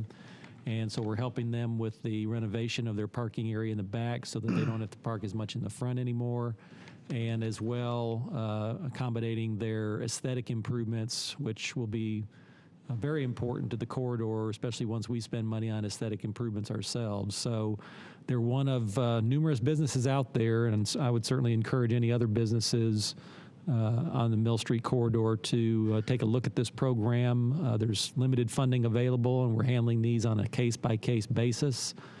And hopefully there'll be some more that take advantage of it. The funding that we're approving is about $16,000, and again, it's for the facade improvements and the storage building and rear parking lot over a 3-year period. Thank you, sir. Councilman Vaughn? Mayor, I make a motion, no, I'm sorry. This has been pulled, correct? No, yeah, you need to go ahead and make a motion to approve. All right. Mayor, I make a motion that the city council approve the variance as set forth in the caption above. Second? Have a motion to approve as presented by Councilman Vaughn, a second by Councilman Durham. Any question, any discussion? All in favor? Aye. Aye. Opposed? Motion carries.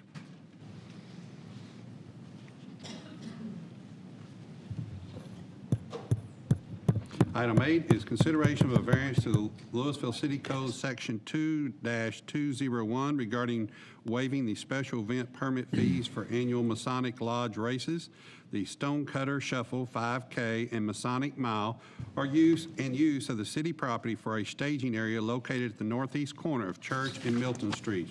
The Louisville Masonic Lodge number 201 is requesting City Council to waive permit fees in the amount of $5,686.95 and use city property for the annual Masonic Lodge race.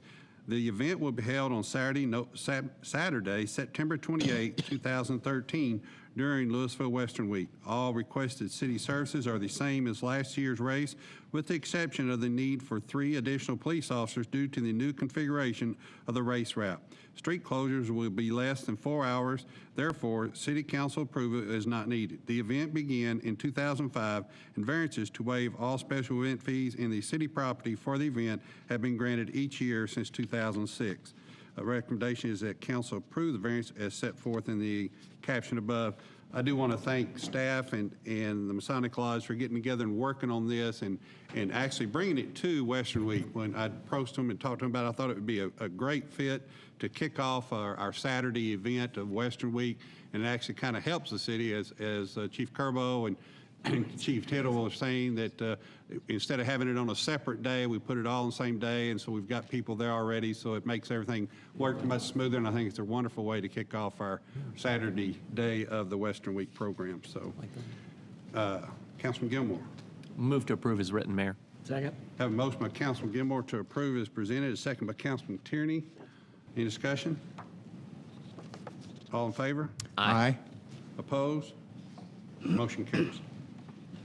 Item 9 is consideration of a variance to Louisville City Code, Chapter 6, Land Development Regulations regarding waiving the required engineering site plan located at 1569 West Main Street as requested by Mary Quabblebaum. Quebman, CFO for Life Changers International Church, the owner. The subject site is a former church and originally a movie theater. According to city records, the property has been vacant since 2006. The current owners desire to add city water and sewer services. The new water and sewer, along with the property being vacant more than 12 months, triggers a new engineering site plan. The property has deficiencies in not having the required 10-foot landscape strip on 2 private road frontages and a parking shortage due to the change of use from theater to church. The required landscaping, if installed, would eliminate 72 parking spaces and cause the property to be significantly out of compliance for parking. There is an existing landscape strip on the frontages that varies from 1 to 3 feet in width and has the required trees. A variance is being requested to waive the engineering site plan for the property and utilize it in its current condition. A similar variance was granted by City Council in 2001. However, new water and sewer connection never occurred. Recommendations that council approve the variances set forth in the caption above, provided the facility remains a church or similar assembly use. And I do have a card filled here by Stephen Jones. He is here to answer any questions. Does not waste his speech, but he is here to answer any questions. He's with G&A Consultants. Councilman Tierney. Move to approve? Second. Have a motion to approve by Councilman Tierney, a second by Councilman Durham. Any discussion? All in favor? Aye. Opposed? Motion. Nay. Motion carries 3-1.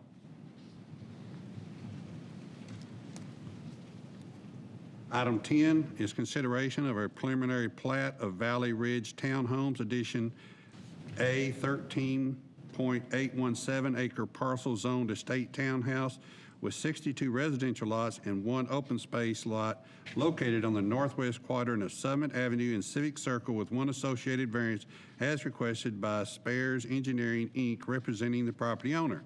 The property was recently rezoned from general business to estate townhouse and general business with the intent to build 62 single-family detached residential lots. The lots and homes will conform to the requirements for a detached product in estate townhome zoning, with the exception of 1 variance, to waive the alley requirement, thus providing front entry lots. The Planning and Zoning Commission recommended approval of the preliminary plat and variance 4-0 at its August 6, 2013 meeting. I do have a card here filled out by Matt Dorsett and with Spares Engineering, and he is here. He does not wish to speak, but is here to answer any questions if you have any. Councilman Durham. Mayor, move to approve per the recommendation. Second. Have a motion by Councilman Durham to approve as presented, second by Councilman Vaughn. Any discussion? All in favor? Aye. Opposed? Motion carries. Item 11 is consideration of preliminary plat of Castle Hills Phase 7, Section A, 24.383 acre parcel zoned estate townhouse with 80 residential lots and 2 common area lots located on the east of Merlin Drive and Doran Road with 3 associated variances as requested by Land Design Incorporated, representing the property owner. The lots and homes will conform to the requirements for a detached product in estate townhome zoning. The applicant has applied for the following variance request. A is to allow a 44-foot street right-of-way with adjacent 6-foot sidewalk and utility easement in lieu of the 50-foot street right-of-way with adjacent 7.5 utility easement. B, to allow a right-of-way radius of the Damsel Bella Boulevard and Damsel Madison Lane cul-de-sacs to be 57 feet in lieu of 60 feet. And C, to allow for both front and rear entry products. The Planning and Zoning Commission recommended approval of the preliminary plat and variances at its August 6, 2013 meeting. Recommendation is that council approve the plat and variances as set forth in the caption above. Councilman, I do have a card here by Mark Zett, and he is with Castle Hills, and he does not wish to speak, but he's here to answer any questions if we had any. Councilman Vaughn? Mayor, I make a motion that we approve the plat and the variances as set forth in the caption above. Had a motion to approve as presented by Councilman Vaughn, Second. Second by Councilman Gilmore. Was, wasn't it? Yeah. Any discussion? All in favor? Aye. Opposed? Motion carries. Item 12 is a consideration of a preliminary plat of the preserve at Vista Ridge Addition, lots 1-27 and 28X, Block A 3.535 acre tract zone townhouse located on the east side of Denton Tap north of Highland Drive with 2 associated variances as requested by Cedar Creek Development. This property was recently zoned from general business to townhouse with the intent to build 27 single-family attached residential units. The lots and homes have been deed restricted to exceed the requirements for an attached product in townhouse zoning and conform to the requirements of the General Development Ordinance, with the exception of 2 variances.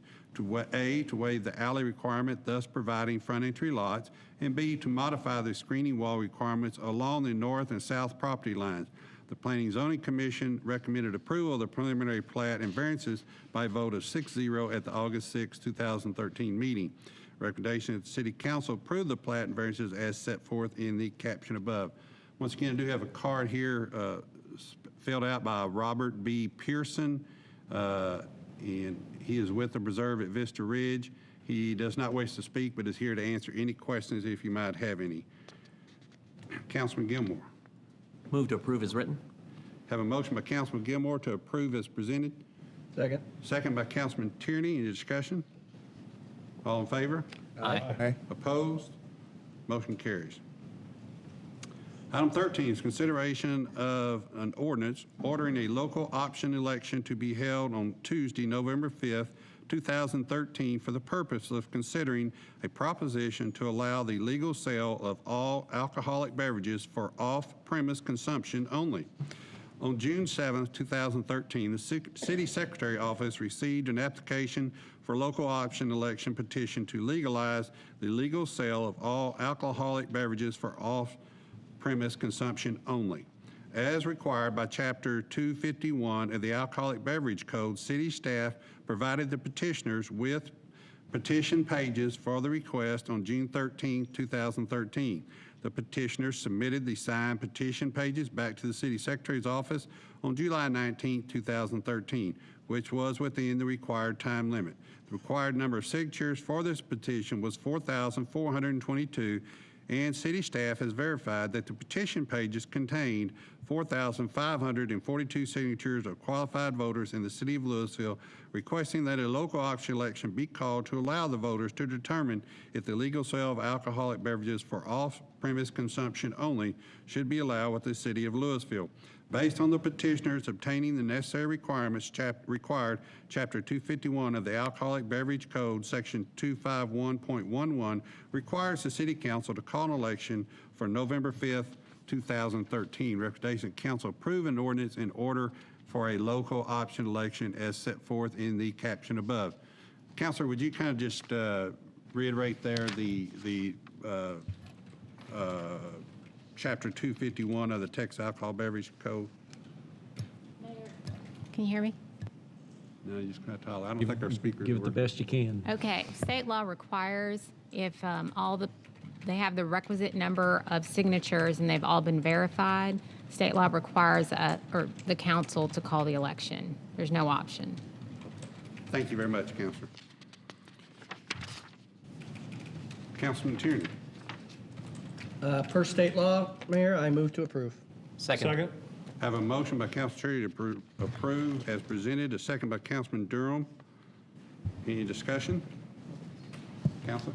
This is an ordinance of the City of Louisville, Texas, ordering a special election, local option election, to be held on November 5th, 2013, for the purpose of determining whether to legalize the sale of all alcoholic beverages for off-premise consumption only within the City of Louisville, prescribing the form of the ballot proposition, identifying certain polling places, permitting only resident qualified voters to vote, providing for early voting, appointing election officers, providing for notice of the election, providing an effective date, and declaring an emergency. All in favor? Aye. Aye. Opposed? Motion carries. Item 14 is consideration of a resolution appointing appointing one member to the Board of Managers of the Denko Area 911 District. Denko Area 911 has submitted 6 names for the nomination process of the represented to the District Board of Managers for Denko Area 911. Denko Area 911 District has requested that each participating city vote for one of the candidates and advise the district of its selection prior to 5 p.m. on September 11, 2013. Information on each of these candidates has been included in the backup material for City Council consideration. Recommendation that the council approve the resolution appointing one member to the Board of Managers of the Denko Area 911 District. Councilman Durham? Mayor, I don't have anyone in particular to vote on this. If anybody has anything, otherwise I can give my recommendation. Any other Nothing else? council member have anything? But we need to get down to 3 on the gas side, right? Oh, No, this is Denton County. No. This is 911. Denko 911. I'm ahead of myself. Yeah, Excuse me. Hearing no other comments, if you had some recommendation? Joe Perez with the Colony, nominated by the Colony. I'd recommend that, make a motion that we put our vote with him. Okay. Second. Have a motion by Councilman Durham, a second by Councilman Gilmore. Any discussion? Aye. All in favor? Aye. Opposed? Motion carries. Well, the microphones aren't on. Item 15 is consideration of appointments to the Oil and Gas Advisory Board. The City Council at their May 6, 2013 meeting created an Oil and Gas Advisory Board. The purpose of this board was to provide input regarding the city's oil and gas drilling and production ordinance. The board is only advisory in nature and shall not have the power or authority to authorize changes to this ordinance. The board is to consist of 7 members appointed by the City Council and must be composed of 4 members who are residents of the city and 3 members from the oil and gas industry. Applicants of interested residents and individuals from the oil and gas industry have been provided in the backup material for City Council consideration. Recommendations that City Council consider appointments as stated in the caption above. Councilman Gilmore, I believe you had some thoughts on that? Thanks, Mayor. As I was going through the list, there were some names there that I recognized and that were easy to work with, folks that were productive in the conversations that we had when I served on this board. I'd like to recommend that we approve or nominate Dave Leopold, Robbie Galley, and Aaron Thiesman for the industry side. And then from the city side, Jennifer Whitaker, Kathy Stock, and Steve Southwell. I've spoken with all 3 of them. The 4th recommendation I have for the resident side is Raymond Daniels. I know we did not receive a form from him, but I did speak with him via phone as well as email, and he expressed an interest in participating on the board and had some very succinct and well thought out thoughts about our current ordinance and how it works. So that's my recommendation if council would so approve. Is that a motion? Is that a motion? That's a motion, sir. Have a motion by Councilman Gilmore. Did you get all those names, ma'am? Okay. Second. Second by Councilman Tierney. Any discussion? All in favor? Aye. Opposed? Motion carries. That brings us to reports. Who's this third Bob, congratulations tonight on the award that you and your team members won there tonight. I know it's well-deserved. It's constantly, that's probably one of the things I get the most comments about is how wonderful our Parks and Recreation Department is, especially with our new Toyota Louisville Railroad Park out there, and what a wonderful deal that is. And bringing all the rooms, nights to our hotels down there is a great asset for us also. We thank you, and if you will, make sure that you pass that on to all your team members. Appreciate that.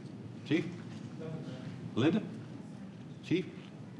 Yes, sir, Mayor. I just wanted to pass on to all the motorists that, believe it or not, summer's coming to an end and school will be back in session next Monday, the 26th. So there'll be the flashing yellow school zone warning signs, and people can expect a little extra traffic going to and from schools, and so they should add a few extra minutes to their commute. Otherwise, let's keep an eye out for the kids.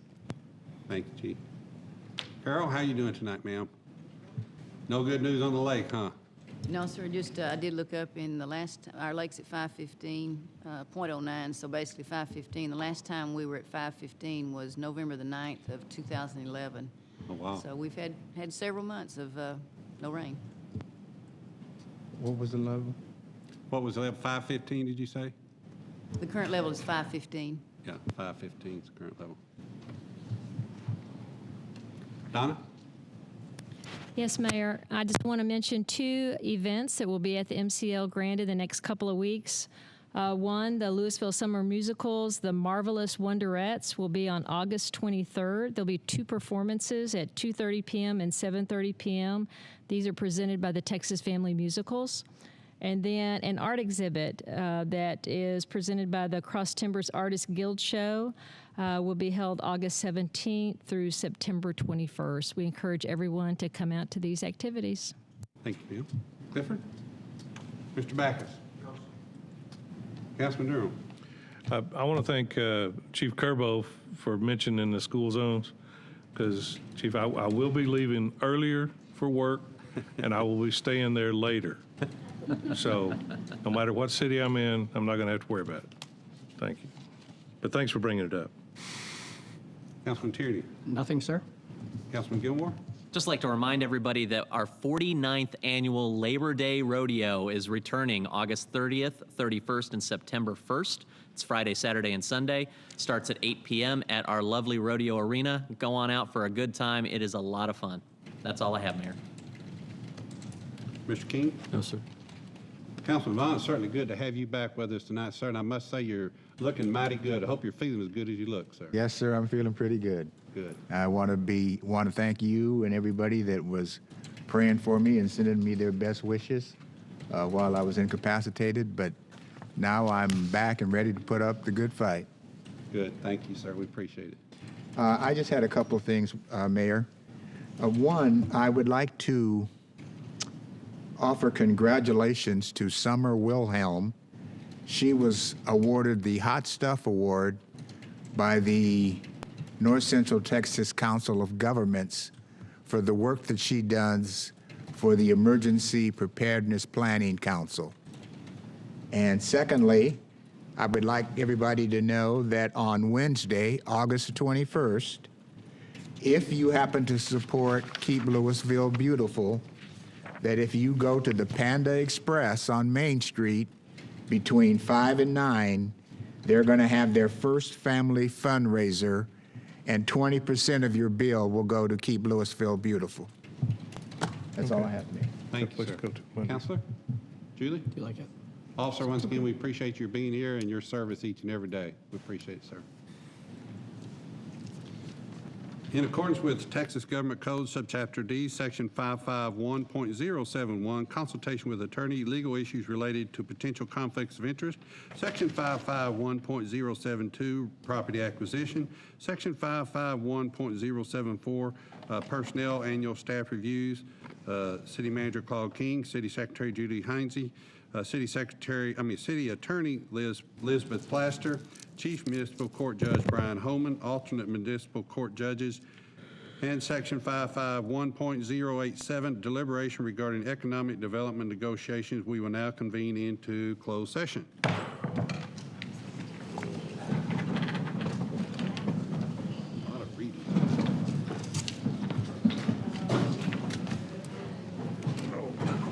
you see the lady that came in with Chamber of Commerce? You bet. How are you? Here? I can't get any in there. Yeah, they can hear, but not, it's the PA. The PA is not working yet. For just a second,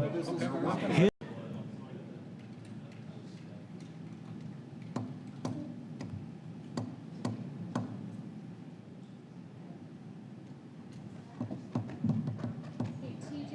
Yeah. If Neil doesn't make it back, can you go to that thing, in Denton, is it in Denton on Wednesday? He's gonna make it back. I got the Alzheimer's. That thing in Denton, I got no I don't contact. remember what it was. The thing in Denton on Wednesday. What time? Middle of the day? Middle of the day on Wednesday. I gotta look. All right, look and Wait see. until. I'm gonna call him tomorrow afternoon and see if he's gonna come back or not. Okay, let's circle back after we do this thing.